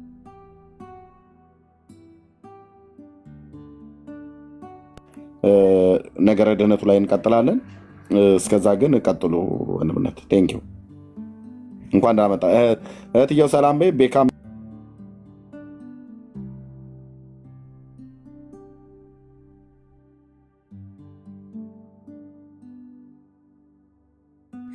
ሶሪ ወገኖች፣ ሰላም በይና ብርኬ ቤቱን ምራው። ሰላም በይ አንቺም ቤካም ይበልና ራት ልብላ። ሚዩት አድርጌ ነበር ለከሳወራ የነበረውና ቀጥሉ። ቴንኪው። እሺ ሰላም ብያለሁ ሁላችሁንም። ቤክ እየቀጠል ስራ ላይ ስለሆንኩ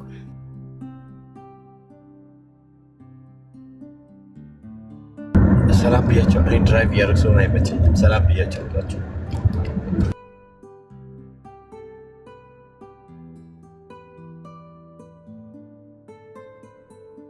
እሺ ሰላም ብያለሁ ሁላችሁንም። ቤካ መሲ፣ ኤርሚዬ፣ ክርስቲያን ወንድሞች ሁላችሁንም ሰላም ብያለሁ።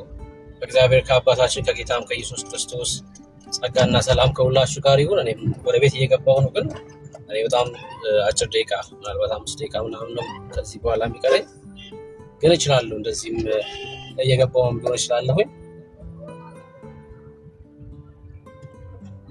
መግባት ትችላላችሁ። ኦርቶዶክሳውያን ገዝትልካችሁ መግባት ትችላላችሁ። ገዝትላኩና በገድላት ላይ የሚያላክት ትምህርት ተነሳ እና ያው ነገረ ድነት ላይ ነው እናወራው ብሎ ኤርሚ የሚጠይቅ ትውልድ ተነስቷል። የሚጠይቁት ግን እነማን ናቸው የሚለውን ነገር ድምጼ ግን ይሰማል። ድምጼ ይሰማችኋል? ይሰማል። እሺ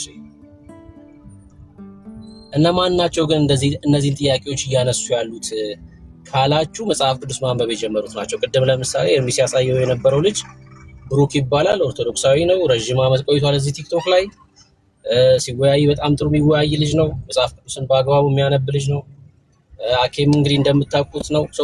እነዚህ መጽሐፍቶች ላይ ጥያቄ እያነሱ ያሉት ልጆች አንተ ገደል ሊከት የሚችለው ገባ እንጂ ኦርቶዶክስ የፈለገችው ብትሆን ኦርቶዶክሳውያንን ነው የምትጎዳው። አንተ ጋር ደግሞ ስለመጡ እንደማይድኑ ያውቃሉ፣ እናውቃለን። ገባ ብዙ ሃይማኖቶች አሉ። በኦርቶዶክሱ ነው ራሱ ከኢትዮጵያ ውጪ የግሪክ አለ፣ የራሽያ አለ፣ የግብፅ አለ፣ የተለያየ አለ አይደለ? የግድ አንድ ኦርቶዶክስ ከኦርቶዶክስ ከወጣ የግድ ጴንጤ ሊሆን አይችልም። ሌላም ሃይማኖት ውስጥ ሊገባ ይችላል ማለት ነው። እና ትኩረታችሁን የኦርቶዶክስን ስህተት በመቆፈር ላይ ከሆነ ምን የምታተርፉት ነገር የለም። አንደኛ ጥላቻ ነው እየፈጠራችሁ ያላችሁት። ጴንጤ ላይ ጥላቻ እንዲኖረን ከመፍጠር ውጭ ሌላ ምንም አዲስ ነገር በተለይ የገጽ የፈጠረው አዲስ ነገር የለም ጥላቻ ከመፍጠር ውጭ። ገባ? እኔ አሁን የመጽሐፍ ቅዱስ እውቀት ምናምን ያለኝ ሰው አይደለሁም፣ ግን ኖርማሊ በፊት ከነበረን ለጴንጤ ጥሩ አመለካከት አሁን የሚያስጠላ አመለካከት እንዲኖረን እየሰራችሁ ነው። ይሄ ነው የምልህ። እሺ በእርግጥ የመጽሐፍ ቅዱስ እውቀት የለኝም አልክ። እውቀት የሌለው ሰው ንግግር እንደሆነ ያስታውቃል። ምንም በቃ ጥያቄ የለውም። ባትነግረኝ ራሱ አንተ እንደዛ ብለህ የመጽሐፍ ቅዱስ እውቀቱ የለኝም ባትለኝ ራሱ ንግግር ያው የመጽሐፍ ቅዱስ እውቀት የሌለው ሰው እኔ ሎጂክ ነው የማወራው። ከአንተ ጋር ስለ መጽሐፍ ቅዱስ ስለማላወራ ነው። ምክንያቱም እናንተ መጽሐፍ ቅዱስን ታምናላችሁ ብዬ ስለማላምን ከፍላችሁ የምታምኑ መናፍቃን ስለሆናችሁ። አሁን አየህ ትልቁ ችግር ምንድን ነው? እኔ አሁን ሚዩት አላደረኩም። የሆነ ሰው ነው ሚዩት ያደረገ ግን ታርገኛል። ከእናንተ ከፍላችሁ መጽሐፍ ቅዱስን ሙሉ በሙሉ ትልቁ ችግር ምን መሰለህ? አየህ አንተ የእውቀት ችግር ብቻ አይደለም እኮ አይደለም።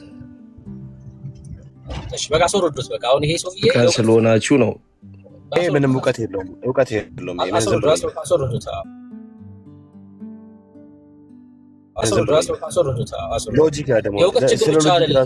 የእውቀት ችግር ብቻ ሳይሆን የማቹሪቲ ችግርም ጭምር ነው ያለበት። እኔ ሲያወራ ለምሳሌ ከ3 ደቂቃ በላይ ሰምቼዋለሁ። እኔን ግን 2 ሰከንድ መስማት አይችልም። የመወያየት አቅምም ጭምር ነው የሌለው። የእውቀት ችግር የመጽሐፍ ቅዱስ ያለማንበብ ችግር ሳይሆን ተግባቦት ችግርም ጭምር ነው ያለበት። አሁን አንተ ሚስት እንዳታገባ መጀመሪያ ከራስህ ጋር ተግባባ፣ ራስህን አዳምጥ። እሺ እንደዛ ነው የሚሻለው። ማዳመጥ መቻል አለብህ። ተናግረሃል፣ ሰምተንሃል። ሰው ሲነገር ደግሞ የመስማት አቅም ደግሞ ያስፈልጋል። እንደዛ ነው። አሁን ምንድነው መሰላችሁ ሃይማኖቶች ይሄ የዚህኛውን ሃይማኖት ችግር ብትነግረኝ ሌላም ቦታ አለ፣ ሌላ ሃይማኖት አለ። እኔ እኮ ስለ ሃይማኖት አይደለም ምናወራክ፣ ስለ ሃይማኖት አይደለም ምን ነግርክ፣ ስለ ብርሃን ነው እያወራን ያለነው። አንተ በሞት መንደር ነው ያለው፣ በጨለማ መንደር ነው ያለው። ና ወደ ህይወት ነው እያልን ያለን። ና ወደ ኢየሱስ ነው እኛ የምንጠራ፣ ወደ ኢየሱስ ነው ወዳጅ አይደል? ወደ ኢየሱስ ነው። ጴንጤነት ምናምንም ቢሆን አያድንም እናውቃለን አልክ። መጽሐፍ ቅዱስ እኮ ማያውቅ ሰው ጴንጤነት ያድን ኦርቶዶክስነት ያድን አያውቅም እኮ። በቃ አንተ አታውቅም። ማያውቅ ሰው ጴንጤነት አያድንም ብሎ ሊናገር አይችልም።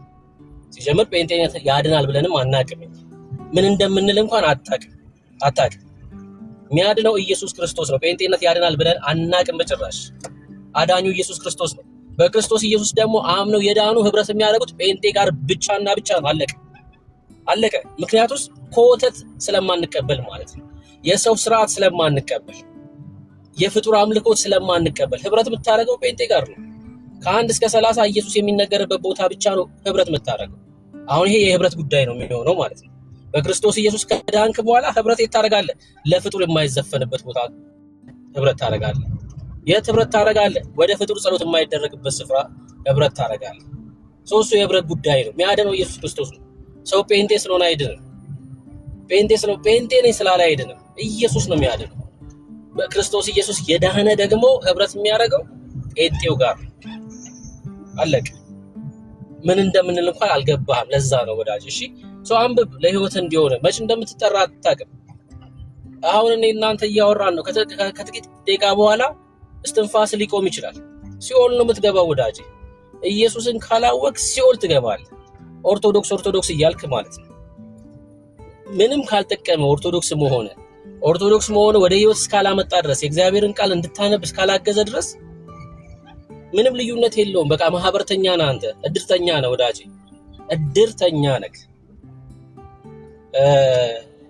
የሆነ የእድር አባል ከመሆን የተለየ አይደለም ማለት ነው። የእግዚአብሔርን ቃል አንብብ፣ መጽሐፍ ቅዱስን አንሳ። ራሷ ኦርቶዶክስ ምንድነው የምትለውን ራሱ ለማወቅ ሞክር። የምሬን ነው የምልህ። ኦርቶዶክስ ምንድነው የምታስተምረው? ያኔ ኦርቶዶክስ የምታስተምረውን ለማወቅ መጽሐፍ ቅዱስ ስታነሳ ስህተቱን ትረዳለህ ማለት ነው። እንደ እግዚአብሔር ቃል ያልሆነውን ልምምድና ትምህርት ምን እንደሆነ መለየት ይችላል። ኢየሱስ ያስፈልጋል እና ወደ ክርስቶስ ኢየሱስ ተደማምጠህ ማውራት ከቻልክ አሁን መግባት ይችላል። እሺ መግባት ይችላል። አዳምጠኸኝ የምታወራ ከሆነ እኔም ሰማሃለሁ። መግባት ይችላል። ህይወት ኢየሱስ ክርስቶስ ብቻ ነው። ሌሎች ኦርቶዶክሳውያን ካላችሁ መግባት ይችላላችሁ። ቁጥር ጻፉና ሌሎች ኦርቶዶክሳውያን ግቡ።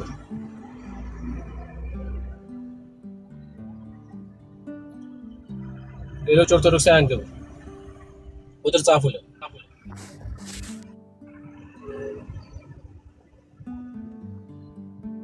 ቺርስ፣ እንኳን ደህና መጣህ። ሃይ ብሩክ፣ እንዴት ነህ? ሰላም ነው? እግዚአብሔር ይመስገን አለን። ከየት ቤተ እምነት ነህ? ኦርቶዶክስ። እግዚአብሔር ይመስገን ደህና ነኝ። እንኳን ደህና መጣህ። አለሁ። ገድላትን ትቀበላለህ? ምን ማለት ነው? ገድላት እውነተኛ የመዳን ትምህርት ያስተምራሉ። ለምን ሮያልዬ በዋና አካውንት ለማድረግ እንዴ? በአካውንቴ ብሎክ አረከኝ አይደለ እንዴ? ኧረ ማንም ይሄው ገብተህ ውሸቴን ከሆነ ማንም እንዳይከፍት ገብቶ ብሎክ ክፍል ላይ እኔ ነው የማየው። ቆይ አንዴ ይሄው ቤካ የሚሉት ነው ብሎክ ያደረገኝ። ቤካ ወንድምነት አድርገዋል? በደንብ ነው ያደረኩት ወንድምነት አድርገህ ቢኮዝ የዛን ቀን በጣም ጸያፍና ከፋፊ ነገር ነበረ። ፕላስ ደግሞ ደጋግሞ ሜንሽን እያደረገ ይጽፍ ነበረ። በቃ ረፍ ይበቃል ተባለ፣ እምቢ አለ። በቃ ሜንሽን አታግ ተባለ፣ እምቢ አለ። እንደን በቃ አላስፈላጊ ስለሆነ ብሎክ አደረኩት። ስለዚህ አንዳንዴ ይበዛልና ሜንሽን ማንንም ሰው የራስን ስህተት ነው የነገርኩህ። ስለምንም የምንሰት ነው። ለምሳሌ ምን እኔ እኮ ክርስቲያን እኮ ነኝ ብራዘርዬ። እኔ ቤካ ቆፍጣን ጴንጤ እኮ ነኝ። እኔ ኦርቶዶክስ አይደለሁ። እኔ ጣዖት አምላኪ አይደለሁ። እኔ ቆፍጣን ጴንጤ ክርስቲያን እኮ ነኝ ብራዘር። ስማ እኔ ልንገርህ እሺ፣ የትኛውን ነው መጥፎ የተናገርኩት? ተናገር ብራዘር። አንተ አንድ ቀን ምንድን ነው ተናግረህ አታውቅም። በነገራችን ላይ እኔ እንደውም ኤርሚ ተው ምናምን ብሎ ስላለ ታግሼ ምናምን ነው እንጂ አንተን የዛሬ ስንት ቀን መሰለህ ቦልኬ ማሰናበት። አሁን ሌላ ነገር እሱ አያስፈልግም። ምን ታስፈራራኛለህ? እሺ አይ አላስፈራራም። ምን ያላስፈራራም ብራዘር። እኔ ያስፈራራው ሳይሆን እኔ ድሮ ነበረ ቦልከ ኤርሚ እንዳትቦልኩ ምናምን ስላለ በሱ ነው የኖርከው እንጂ ድሮ ነበረ ያሰናብት የነበረው ብራዘርዬ። ለማንኛውም ኤርሚ ከፈለገ ይፍታ፣ ሌላ ጊዜ ግን አልፈታም።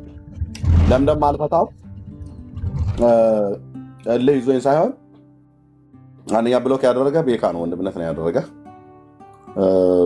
እዚህ ያሉ ወገኖች ብሎክ ሲያደርጉ አለ ምክንያት አይደለም የሚያደርጉት። ሞዴሬተር የሰጧቸው ወንድሞች በጣም ማምናቸው፣ እህቶች በጣም ማምናቸው ናቸው እና ብሎክ ካደረጉ የሆነ ያዩት ነገር አለ ማለት ነው። በጣም ታጋሾች የሆኑ ወንድሞችና እህቶችን የሰጠሁት ያየሁት ማለት ነው። ስለዚህ አርከኝ ብለህ ስላልክ እኔ አላደረኩም ነበር። ግን እኔ ብቻ ሳልሆን እዚህ ሞዴሬተር እዚህ ቤት ላይ የማዝበት እኔ ብቻ ሳልሆን እዚህ ያሉ ወንድሞች መሲም፣ ቤካም፣ ብርኬም ሌሎችም ነዳንዬም ሁሉ ስለሚያዙበት እዚህ ሞዴሬተር የሆኑ ሁሉ ስለሚያዙበት ለምን ተደረክ ብዬ አለም። ግን ያው በድምፅ አውቃለሁ። ከብሩክ ጋር ቀጥሉ በዚሁ ፔጅ ማለት ነው። ራሱ ከፈታ ራሱ ቤካ ይፍታ እንጂ ኧረ በእናትህ እኔ እንደዚህ አይነት ጭቀት የለብኝም። እኔ ርዕሱ ስለገረመኝ ከብሩክ ጋር አውሩ። ብሩኬ ቀጥሉ። ሮያል ነው ልል ፈልጌ ነው ወንድምነት።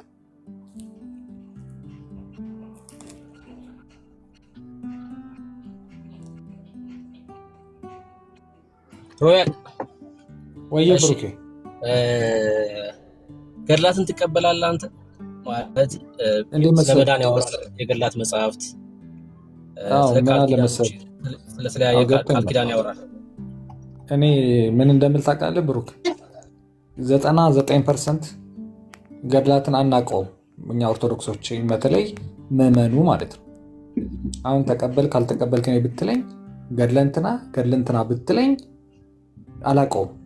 ምኑን ማላውቀውን መቀበል አይመጣው እንዴት ትደርሳለህ? አላውቅም። እኛ የምናውቀው መጽሐፍ ቅዱስ ውስጥ ያለውን የኛ ኦርቶዶክስን አስተምሮ እንጂ ገድል ያለ ነገር ብጠይቀን አናውቅም አልኩ በቃ። ስለዚህ አሁን ለምሳሌ ኖርማሊ አሁን አንተ እኔ በገድል ትመራለህ ብትለኝ የትኛውን ገድል የቱን አውቄው? መጀመሪያ እከሌ እንደዚህ ቃል ተገብቶለታል እንደዚህ ነው ብትለኝ የቱን ማላውቀው? ስለዚህ አናውቅም፣ አብዛኞቻችን አናውቅም። እውነቱን ሲወራ ይሄ ነው በቃ። እኛ በገድላት እምነት መኖር አለመኖር ሳይሆን አናውቃቸው። እኛ የኦርቶዶክስን ዶግማ ነው የምናውቀው። በሱ መልኩ ልናምን እንችላለን በቤተ ክርስቲያናችን ትምህርት። በተረፈ ግን ገድላትን ምናምን በሚለው ተአምራት በሚለው የምናውቀው ነገር የለም። ስለዚህ አንዳንድ ጊዜ ነው አንድ ሁለት ተናግረሃል፣ አንድ ውሸት ተናግረሃል። እውነት የተናገርከው ያው ገድላትን አናነብም አናውቅም ያልከው እውነት ነው። መጽሐፍ ቅዱስ እናውቃለን ያልከው ደግሞ ውሸት ነው። መጽሐፍ ቅዱስንም አታውቁም፣ ገድላትንም አታነቡም።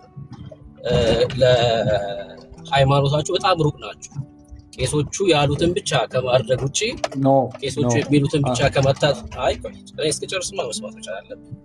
ቄሶቹ ያሉትን ሰምታችሁ ከማድረግ ውጪ ምንም የምታውቁት ነገር የለም። መጽሐፍ ቅዱስንም አታውቁም፣ አታነቡም። ገድላትንም እንደዛው። ቤታችሁ ግን ያለው ገድል ነው፣ መጽሐፍ ቅዱስ የለም። ገድላችሁ ቤታችሁ ውስጥ በደንብ አለ። በጠዋት እስከ ማታ መጽሐፍ ቅዱስ ነው። ግን የኛ የምዕመኖቹ ድክመት እስከጨርስ ድረስ ማን እንጂ እስከጨርስ ድረስ ማን መጽሐፍ ቅዱስ የለም ስል በጥላቻ ምናምን አይደለም። ልደተ ቃል የሰራው ቪዲዮ ማየት በቂ ነው። 30 እና 40 ዓመት ቤተክርስቲያን ውስጥ አስተማሪ የሆኑ ቄሶች ቤታቸው ላይ መጽሐፍ ቅዱስ የላቸውም። ቄሶች ናቸው፣ አስተማሪዎች ናቸው። 30 ዓመት አስተምር ያለው ይላል ሰውየው። መጽሐፍ ቅዱስ አለ የለው፣ ትንሿ ናት ያለችኝ ይላል መዝገበ ጸሎት ማለት ነው። መጽሐፍ ቅዱስንም አታውቁም፣ ገድላትንም አታውቁም። በዚህ እስማማለሁ። እነዚህ ገድላት እስትንፋሰ እግዚአብሔር ናቸው ብለህ ታምናለህ? በእግዚአብሔር መንፈስ የተጻፉ መጽሐፍት ናቸው ብለህ ታምናለህ? ገድላትን ገድል እኮ ማለት እኔም ገድል ሊኖረኝ ይችላል። የሰው እኮ ታሪክ እኮ ነው። አንድ ሰው እንዲህ ተጋድሎ እንደዚህ ሆነ፣ እንደዚህ ለእግዚአብሔር እንደዚህ ሆነ ነው በቃ። ሌላ ነገር እኮ የለው። አዎ የተጻፉት ሰው አንተ ካለፍክ በኋላ ለምሳሌ እኔ ገድል ሊኖረኝ ይችላል። እነዚህ መጽሐፍቶች የተጻፉት ሰውየው ካለፈ በኋላ ነው እና ታሪካቸው ሲጻፍ በእግዚአብሔር መንፈስ ለጸሐፊው እየተገለጠ ነው ታሪካቸው የተጻፈው ወይስ በስማ በለው የተጻፉ ናቸው ነው ጥያቄ። ለምሳሌ ሙሴ ሲጽፍ በአዳም ዘመን ስለነበረው ጽፏል። ከዛ ደግሞ በአብርሃም ዘመን በኖህ ዘመን ስለነበረው ጽፏል፣ በእግዚአብሔር መንፈስ ማለት ነው። እነዚህ ገድላቶች ሲጻፉ በስማ በለው የተጻፉ ናቸው ወይስ በእግዚአብሔር መንፈስ የተጻፉ ናቸው? ስማ በለው ምናምን ደረጃ መድረስ ምን ያስፈልጋል? ኖርማሊ የህይወት ታሪክ ነው አልኩ። በጭ ጥያቄ በእግዚአብሔር መንፈስ ነው ወይስ አይደለም ነው ጥያቄ። ዋናው እሱ በእግዚአብሔር መንፈስማ ነው የሚጻፉት። ለምሳሌ ኖርማሊ ማንኛውም ነገር እኔ ራሴ የህይወት ታሪኬን ብጽፍ በሰይጣን መንፈስ አልጽፍም። በእግዚአብሔር መንፈስ ነው የተጻፉት። በእግዚአብሔር ተደግፈ ነው የምትጽፋቸው እንጂ ዝም ብለህ ተነስተህ በእግዚአብሔር መንፈስ የተጻፈ ደግሞ ከሆነ ገድላት አይሳሳቱም ማለት ነው። ምክንያቱም የእግዚአብሔር መንፈስ ማልከኝ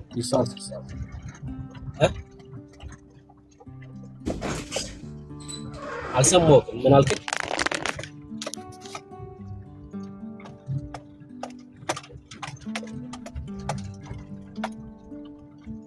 ሚዩት ነሽር ያለ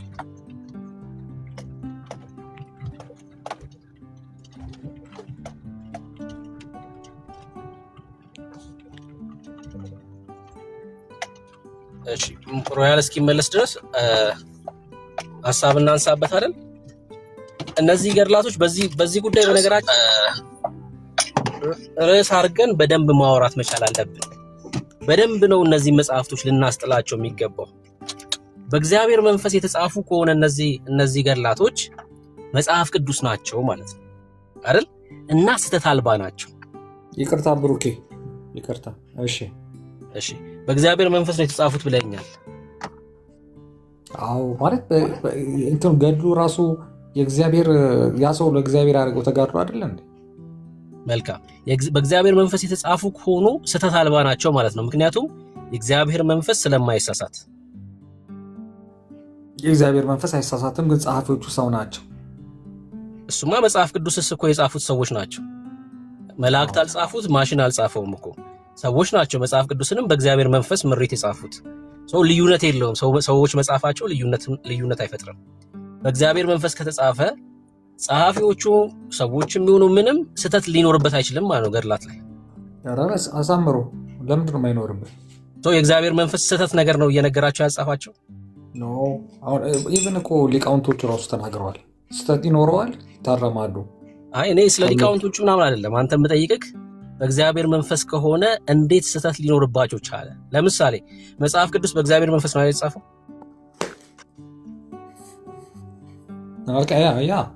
ታዲያ እሺ ጸሐፊዎቹ ሰዎች ናቸው። አዎ መጽሐፍ ቅዱስ ስተት አለበት የለበት? መጽሐፍ ቅዱስ ማለት መጽሐፍ ቅዱስ እንዴት ስተት አለበት ብለህ ትላለህ? በነገራችን ላይ በእግዚአብሔር መንፈስ ነው የተጻፉት ካልክ እኮ መጽሐፍ ቅዱስ ናቸው እያልክ ነው። ካልተረዳው እንደዛ እያልክ ነው ያለው። እኔ ግን ምን እንደምልህ ገድላትና ድርሳናት በእግዚአብሔር መንፈስ ናቸው የተጻፉት። ጸሐፊዎቹ ሰዎች ናቸው። ተመሳሳይ ነው ከመጽሐፍ ቅዱስ ጋር።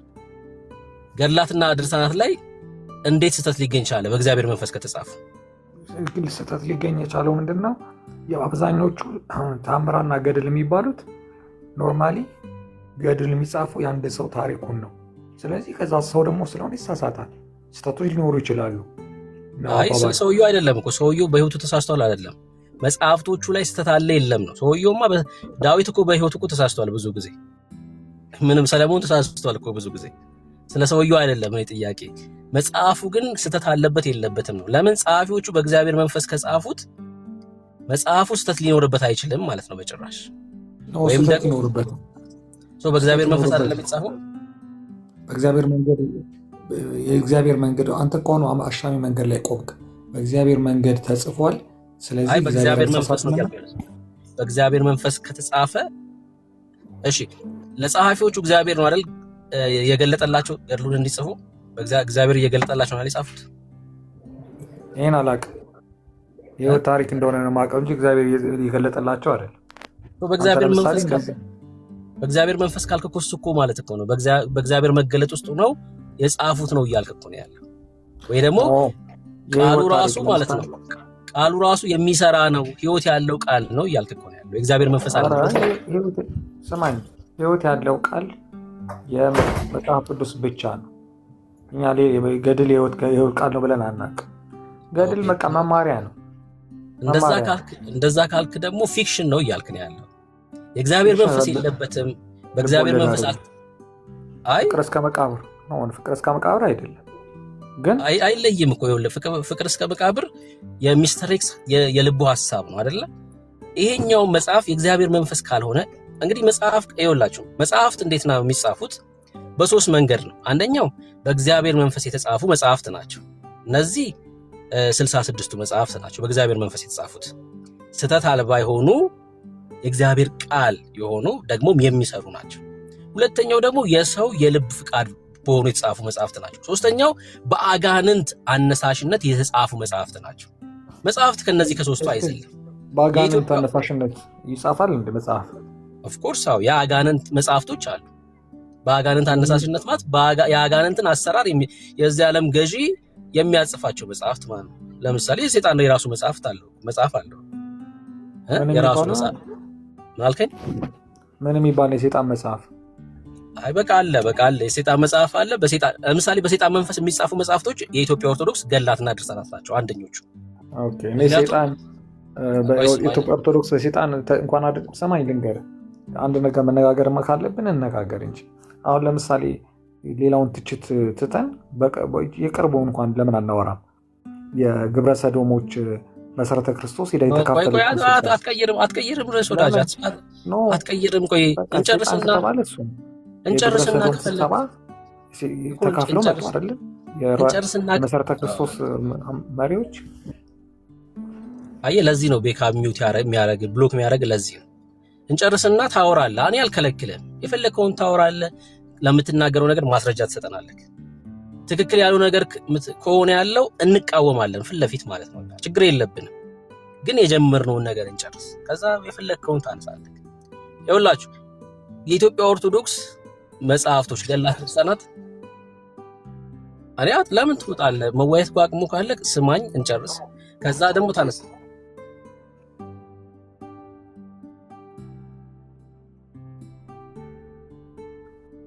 ተሳናለም ከሚደረግ ልውጥ ሮያል አታውራ እኮ አላለህም። አንተ ሁልቀን በቃ መጨቃጨቅ ነው። አታውራ እኮ አላለህም። አድመጠኝና እኔ እንዳደመጥኩ አድመጠኝና ስጨርስ የፈለግከውን አውራ አለህ። ምክንያቱም ለመውጣት የፈለግከው ምንድነው? ቀጥሎ የሚመጣብህን መረጃ የምትጠይቀውን መረጃ አታቀርብም። የምናቀርብብህን ማስረጃ ዲና ልታደርገው ስለማትችል ራስህ ደንግጠህ ፈርተህ ካልሆነ በስተቀር መውጣት ትችላለህ። እስቲ ቆይ ውጣ አላለህም። አድምጠኝ ነው ያለህ። አድምጠውና ስጨርስ አንተ ደግሞ ተራህን ደግሞ ትቀጥላለህ። ያለህን መረጃ መሰረተ ክርስቶስ፣ መሰረተ ሰይጣን ዋቴቨር የምትለውን ነገር አምጥተህ እዚህ በመረጃ ላይ በጽሁፍ በቪዲዮ የተደገፈ ማስረጃ አምጥተህ የቤተክርስቲያኒቱን አጠቃላይ ግለጥ። እኛ ፊት ማለት ነው። እኛ ጴንጤዎች ስለሆንን ሲንፈር እኛ በመሰረተ ክርስቶስ ማለት ነው። ስለዚህ አድምጠኝ ነው ያለ። ሲጨርስ አንተም ደግሞ ተራህን ታወራለህ። ወንድምነህ ቀጥል። ቴንክ በቀረስ አንቀይርም። አንተ መሰረተ ክርስቶስ ላይ ችግር ካለ ያየው ነገር ካለ ታሳየናለህ። በጽሁፍም በቪዲዮ አብረን ነው የምንቃወመው። በቃ እኛ ስተት ከሆነ ስተት ለማለት በቃ ደረታችን በቃ ነፍተን ነው የምንናገር። ችግር የለም። ግን ርዕስ አስቀይራ አይሆንም። እንደዛ አይሆንም። በአጋንንት መንፈስ ነው የተጻፉት ስል የክርስቶስን የማዳን መንገድ የሚቃወሙ ስለሆኑ ደሙን የሚያክፋፉ ስለሆኑ ተመልከቱ። በእውነት ነው የምላችሁ እግዚአብሔር የመዳኛ መንገድ አድርጎ ያዘጋጀው አንድ ልጁን ክርስቶስ ኢየሱስን ብቻ ነው። ገድላቱስ የሚያወሩት ምንድን ነው? ኢየሱስ እንኳን ተክዶ ይዳናል ብለው እንዴ! አትድንም እኮ ወዳጅ፣ አትድንም እኮ። ግን አጋንንት በሰው ልብ ላይ እንደዚህ አይነት ሐሳብ ያመጣል። ልትድን አትችልም በጭራሽ። ግን ኢየሱስ እንኳን ተክዶ በማርያምና በተክለ ሃይማኖት በኩል ወይ በአቦ በኩል የዘላለም ሕይወት ታገኛለህ የሚል መጽሐፍ ነው። መጽሐፍቶቹ እነዚህ መጽሐፍቶች ከአጋንንት ካልሆነ ከምንም ሊሆን አይችልም። ከምንም ሊሆን አይችልም። ደግሞ በአጋንንት መንፈስ ነው ስል ልትቆጣ አይገባም። አጋንንቱ ራሱ እያመለካችሁ እንዴ ያላችሁት ታቦት ቀርጻችሁለት ፈረጎ የሚባል አጋንንት ማለት ነው። ፈረጎ የሚባል አጋንንት በእውነት ነው የምላችሁ ራሱ አጋንንቱ ታቦት ተቀርጾለታል። እነዚህ መጽሐፍት በእግዚአብሔር መንፈስ ካልተጻፉ የእግዚአብሔርን ሐሳብ የሚቃወሙ መጽሐፍቶች ናቸው። በጣም ግልጽ እኮ ነው። በጣም ግልጽ ነው። በጣም ግልጽ ነው። መቃወም ያለባችሁ የራሳችሁን ቤተክርስቲያን ነው። እነዚህ መጽሐፍት መቃጠል አለባችሁ ብላችሁ መቃወም አስተምሯችን አይደለም ትላላችሁ መጣችሁ። ሮዳስ እኮ ዛሬ ቪዲዮ ፖስት አድርጌያለሁ። አንተ እዚህ መተህ አስተምሮ አይደለም ትላለህ። መሬት ላይ ያለው እውነት ግን ያ ነው። በቃ ሰው መሰረት ያደረገው ገድላትና ድርሳናት ላይ ነው። መሰረቱ እሱ ነው። መሬት ላይ ያለው እውነት እሱ ነው። እዚህ ቲክቶክ ላይ ያሉትን 5 እና 6 ልጆች አይደለም የምንመለከተው። እነሱም የተለወጡት የእግዚአብሔርን ቃል በማንሳታቸው ነው። መጽሐፍ ቅዱስ ማንበብ በመጀመራቸው ነው። እኔ አሁን የምጠይቅህ ገድላትና ድርሳናት በእግዚአብሔር መንፈስ የተጻፉ ናቸው ካልከኝ ገድላትና ድርሳናትን አለመቀበል ይቻላል ወይ? ሮያል መጀመሪያ ደረጃ መቀበል አለመቀበል እኮ የሚባሉ አይደሉም እኮ። ምክንያቱም እንትን ነው። አሁን ምን ይላሉ ራሱ ስታነበው የሚከብድህን ነገር ለፎ ይሉሃል። ምን ላይ ነው የሚለው? እንደዚህ አይነት ነገር ተቀበል ካልተቀበልክ ተብሎ ይባላል። ምን ላይ ነው እንደዛ የሚከብድን ነገር ለፎ ተብሎ የተጻፈው? ምን ላይ ነው ይሉሃል? እነዛ ሰምቼ ነው አባቶቹን ይላሉ። የሚከብድህ ለምሳሌ አሁን ከባድ ነገር ሊሆን ይችላል አይደል እኮ። እነማን ናቸው ያሉት ነው እኮ ያልኩት። የቤተክርስቲያን አባቶች እኮ። ማን የሚባል አባት? ከበደ ተሰማ ልልህ አልችልም፣ ግን እንደዛ ሲሉ ሰማሁኝ እኮ። የትኛው አባት? አሁን እኮ ሚስተር ኤክስ አለ ማለት ቤተክርስቲያኒቷ እንደዛ ትላለች ማለት አይደለም እኮ። ሚስተር ኤክስ ቤተክርስቲያኒቷን ሊወክል አይችልም። ቤተክርስቲያኒቷ በይፋ አሁን ለምሳሌ የዮሐንስን ገድል እንደዚህ ተወግዟል ብላ እንደተናገረችው የሚከብዳችሁን ነገር አትቀበሉ ካለች በቃ የቤተክርስቲያኒቷ አቋም ነው። የፈለከውን እየተነሳ ይከብዱኛል አልቀበልም የማለት መብት ይኖራል። የሆነ ሰውዬ ተነስቶ እዚህ ቲክቶክ ላይ የሚነሳው ርዕስ ስላስጨነቀው ብቻ አይ የከበዳችሁትን እለፉ ስላለ ቤተክርስቲያኒቷ ትላለች ማለት አይደለም። በጭራሽ አይደለም። እና አኬ እንደዚህ ያሉ ማለት ቤተክርስቲያኒቷ እንደዛ ታምናለች ማለት አይደለም። እና አኬ አይደሉ ዘማርያም ደግሞ ይመጣና አለመቀበል አችልም ይላል። ዲበኩሉ ነው እንደዛ ያለው ወንድምነት የዲበኩሉን ቪዲዮ ሰምቶ ነው። እና ዲበኩሉ አንድ ኬስ ነው። ኦፍ ኮርስ ኦኬ። ቤተክርስቲያኒቱ ሙሉ በሙሉ ሊወክል አይችልም። የቤተክርስቲያን አንድ አገልጋይ ነው። እሱ ራሱ አልቀበልም ብሎ በንዴት ነው የተናገረው። ዘማርያም ደግሞ አለመቀበል አትችልም ብሏል። ዲያቆኑና ቄሱ እንኳን የማይስማሙበት ማለት ነው። ስለዚህ የከበደህን ዝለለው ብሎ ያሉህ በሲኖዶሱ በፓትሪያርኩ ወይ ደግሞ በቅዱስ ሲኖዶስ ተወያይተውበት የሊቃውንት ጉባኤ በፓትሪያርኩ በኩል ያስተላለፉት በጠቅላይ ቤተ ክህነት በኩል የተላለፈ ምናምን ቢሆን ኖሮ በጽሁፍ የተጻፈ ወይ በቪዲዮ ከጠቅላይ ቤተ ክህነት በኢኦቲሲ በኢትዮጵያ ኦርቶዶክስ ቤተክርስቲያን የቴሌቪዥን ፕሮግራም የተላለፈ ቢሆን ኦኬ በቃ ቤተክርስቲያናችን እንደዚህ ብላ ተለናለች። እንዳንተ የከበደ ሰው ነው ልትዘለው ትችላለህ ምናምን ነገር ብሎ ያለ ማምለጫ ማለት ነው የለም። ስንቱን ዘላችሁ ትጨርሱታላችሁ? ስንቱ ነው የማይከብደው እናንተ? እንዴት ታምረ ማርያም እኮ ሙሉ ከዳር እስከ ዳር እኮ የሚከብድ ነው። የሚከብደውም ቅድም ወንድምነት እንዳለህ በአምላክ በእግዚአብሔር መንፈስ ተመርተው የጻፉት ሰዎች ሳይሆኑ ይሄ እኔ ወይ አረቄ ጠጥቶ የጠገበ እና የሰከረ ወይ አቢሾ ያጨሰሰው የጻፈው መጽሐፍ ነው እንጂ የጌታን እናት እንደዚህ በዚህ ነው ያልክ አበሻቅጦ መጽሐፍ ነውረኝነት ካልሆነ በስተቀር ሌላ ምንም ሊሆን አይችልም።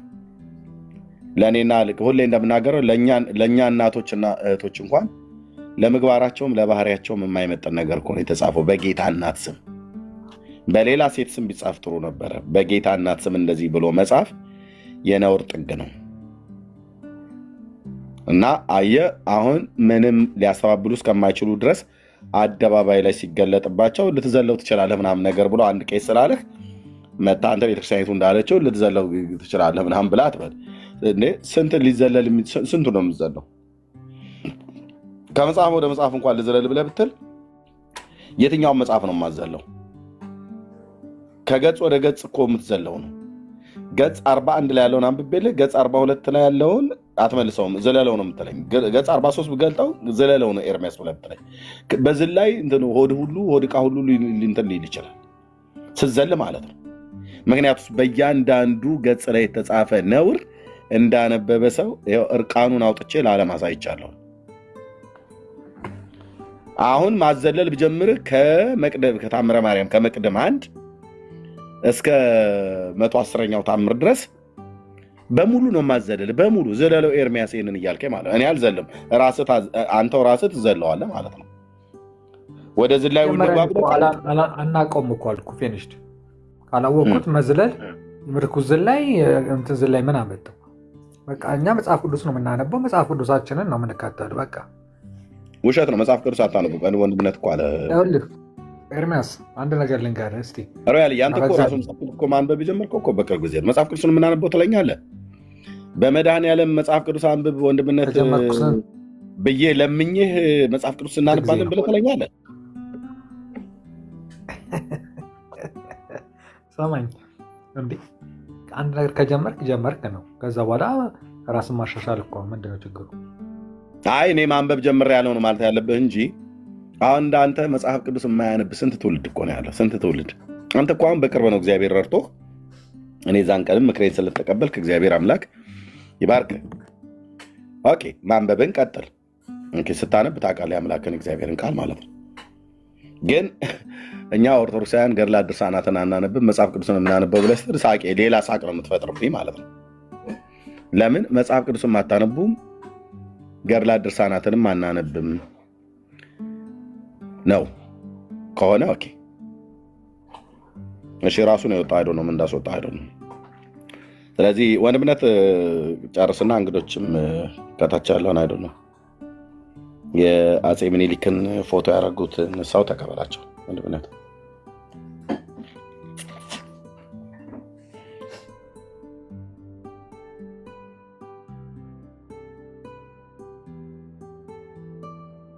እሺ ኤርሚ አሁን ቤት ገብቻለሁ። ሚኒሊክ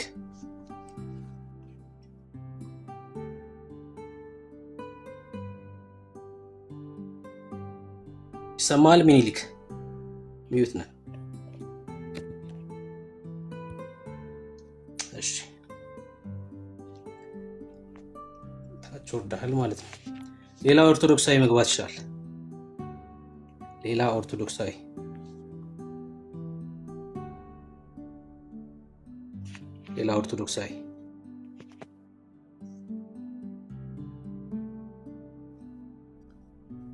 መጽሐፍ ቅዱስን ነው የምናነበው ሲሉ ያስቃሉ አይደል? መጽሐፍ ቅዱስን ነው የምናነበው። እዚህ ቲክቶክ ላይ ብዙ ጊዜ የይሁዳን መልእክት ይሁዳ ጌታን ከሰቀለው በኋላ ነው ወይስ ከሸጠው በኋላ ነው ወይስ ከመሸጠው በፊት ብዬ ብዙ ጊዜ ጠይቃለሁና የሚመልሱት እሺ ናፖሊዮን ሄሎ ይሰማ? እንኳን ደህና መጣክ። ሰላም። የት ቤተ እምነት ነው? አይ ኦርቶዶክስ።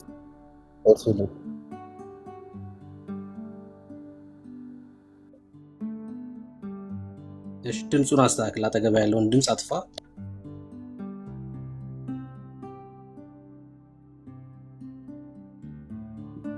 እሺ ሚኒሊክ ሰላም ብያለሁ። ብሩክ እንኳን ደህና መጣክ። እንኳን ሰላም ቆዩ። ጥያቄ ምንድን ነበረ? ከቻልክ ልመልስ። የት ቤተ እምነት ነው? ኦርቶዶክስ ነኝ። እሺ ገድላትና ድርሳናት ላይ እያወራን ያለ ነው እና በዛውም በመዳን ጉዳይ ላይ ማውራት እንችላለን። ገድላትና ድርሳናት በእግዚአብሔር መንፈስ ነው የተጻፉት ብለህ ታምናለህ? በእግዚአብሔር መንፈስ ሳይሆን ሰውን የጻፋቸው የሰው ታሪክ የተጻፈው ማለት የቅዱሳን ታሪክ ማለት። ጸሐፊዎቹማ ሰዎች ናቸው። እሱ ሳይሆን ጥያቄ በእግዚአብሔር መንፈስ ነው የተጻፉት ነው። የእግዚአብሔር መንፈስ መሆኑን እሱማ ማለት አይደለም። የእግዚአብሔር መንፈስ ሳይሆን ሰዎች ለምሳሌ አንተ የምትኖረውን ታሪክ ማቀውን ነገር እኔ ጻፍኩት ማለት ነው። ሌላ የተለየ ነገር የለውም። ለምሳሌ ገድላትና ድርሳናት ላይ ኪዳናት አሉ። ጌታ ክርስቶስ ኢየሱስ መጣና ከንፈራቸውን ሳማቸው ይልና ከዛ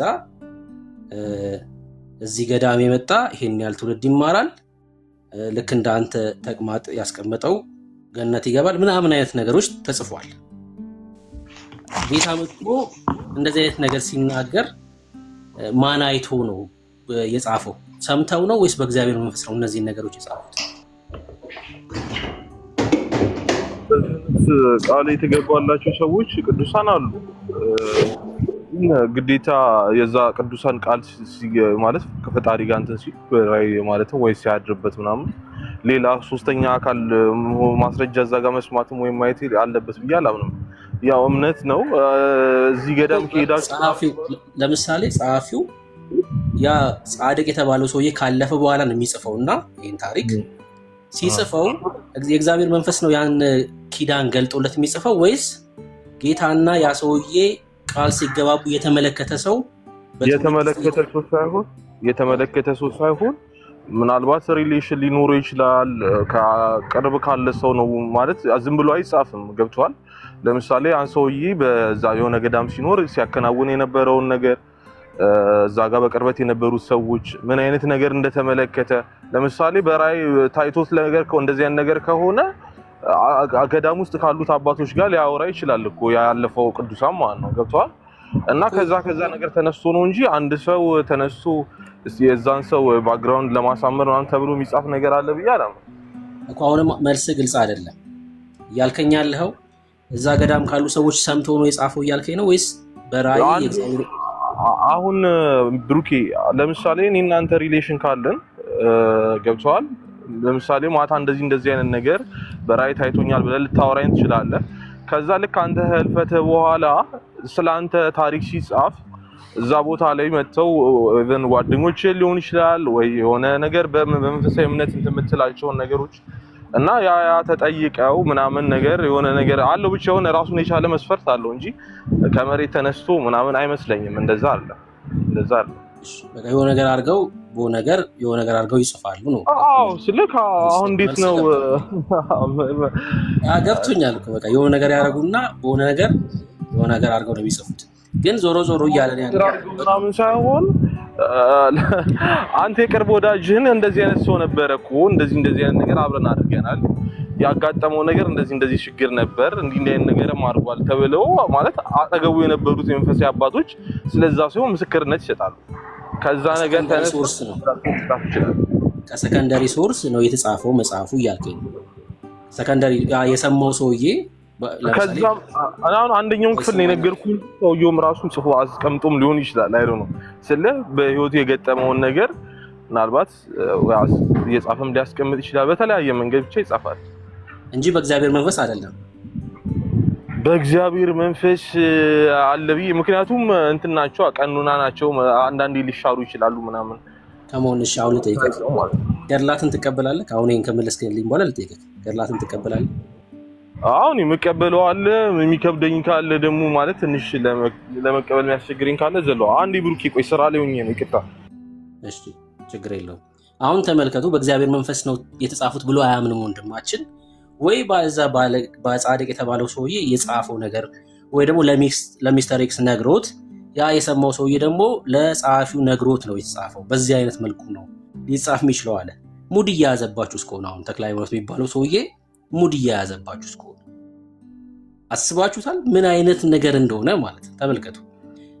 የእግዚአብሔር መጽሐፍ ቅዱስን እኮ ህይወት ነው ብለን የተቀበልነው በእግዚአብሔር መንፈስ ስለተጻፈ ነው። ካልሆነስ ሙድ እያያዙባችሁ እስከሆነ እነዛ ሰዎች አሁን ገድላቱ ሲጻፍ ጸሐፊው ራሱ አይምሮ ውስጥ የተፈጠረ ነገር ጽፎላችሁስ ቢሆን የቃዥው ለሊት ያየውን ነገር አስባችሁታል?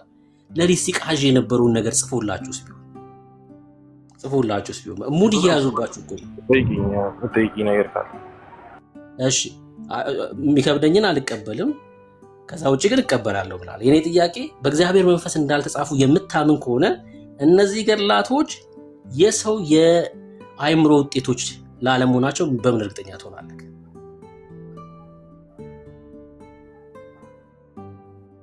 ያልከው አልገባኝም። ለምን ከምን አንፃር እንደዛ ሊጻፍ ይችላል? አሉ እኮ መንፈሳዊ መጽሐፍቶችም እኮ አሉ። ለምሳሌ የትኛው መንፈሳዊ መጽሐፍ የትኛው ማለት ሰውን ይረዳል ተብሎ የሚታሰቡ ነገሮች አሉ እኮ። ምን ነው የሚባል መጽሐፍ?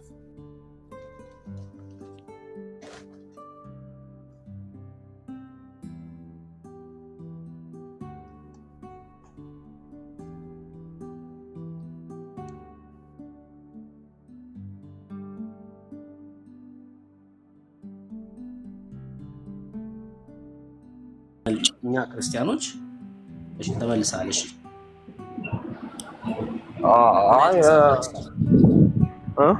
እኔ አሁን ለምሳሌ ብሩኬ እንደዚህ የሚጻፉ ነገሮች እኮ አሉ። ይሄ ምንድነው ማለት እንዴት ነው መጾም እንዳለብን ምናምን አለ አይደል? እንደዚህ ጋይድ የሚያደርጉ እንትኖች ይኖራሉ። ገብተዋል። መንፈሳዊ ህይወትን ሊያሳድጉልን የሚችሉ እኮ መንፈሳዊ መጽሐፍቶች እኮ አሉ አይደል? እንዴት ይሸጣሉ? ጾም እንዴት መጾም እንዳለበት የእግዚአብሔር ቃል ነግሮናል። ምንም የሆነ ሰውዬ ተነስቶ ሊጽፍልን አያስፈልግም። እሺ አሁን እንዴት እንደሚጾም በነቢያትም በሐዋርያትም ጊዜ ሲጾሙ አይተናል። እንዴት እንደሚጾም እግዚአብሔር ራሱ ነግሮናል። የሆነ ሰውዬ ተነስቶ እንደዚህ ጾም ብሎ ሊያዘኝ አይችልም። በቃ ማብራሪያ አይሰጥበትም እንዴ? እንዴት ማስኬድ እንዳለብን ጾም ላይ ምናምን ብቻ። ሌላ ጥያቄ ካለ እሺ ጠይቀኝ። እሺ አይ በቃ እንድታስተውል ነው። ገድላትና ድርሳናት በእግዚአብሔር መንፈስ እንዳልተጻፉ የምታምን ከሆነ እነዚህ ገድላትና ድርሳናት ከዴርቶ ጋዳ በምን ይለያሉ ብለህ ልታምን ትችላለህ። ምክንያቱም ዴርቶ ጋዳ የሆነ ሰውዬ አይምሮ ውጤት ነው። ለምሳሌ ዴርቶ ጋዳ አይደለ? ልክ እንደዛው እነዚህ መጽሐፍትም በእግዚአብሔር መንፈስ ካልተጻፉ የሆኑ ሰዎች አይምሮ ውጤት ነው ማለት ነው። ለምን ከዛ አንፃር ያንን ሊያደርጉ ይችላሉ ብለህ ታስባለህ? ማለት ምን ጥቅም ገብቷል? አሁን ይሄን ሆን ብሎ ለመበረዝ ነው ገደል ለመክተት ነው ብለው ነው የምታስበው? በጣም ብዙ ጥቅም። ምክንያቱም ስለሚነግሩ ማለት ነው።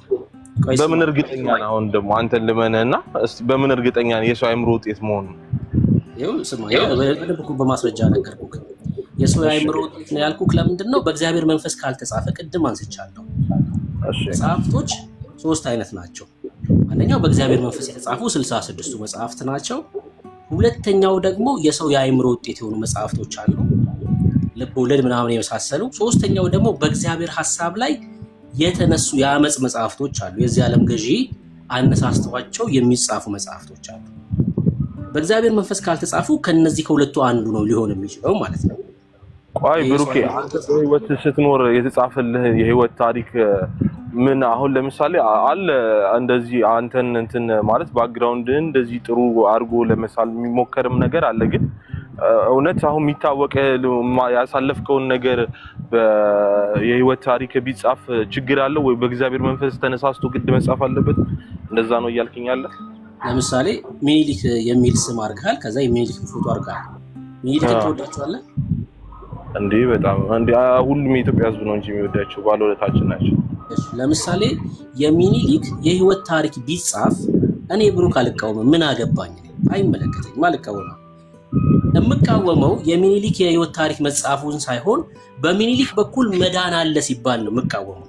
አየህ ትልቁ ችግር ታሪካቸው መጻፉ አይደለም። ተክለ ሃይማኖት የሚባል ሰውዬ እዚህ ምድር ላይ ኖሯል፣ ክርስቲያን ነበረ፣ እንደዚህ አይነት ሀገር ሄዶ ወንጌል ሰበከ ምናምን የሚባል ነገር ተጽፎ ቢሆን አንቃወምም። እኛ ሰበከ ተብሎ ቢጻፍ እንዴ ሰብኳል እንዴ ወይስ አልሰበከም ብለን አናጣራም። በቃ የኛ ችግር በተክለ ሃይማኖት በኩል የዘላለም ሕይወት ይገኛል ተብሎ ተጽፏል።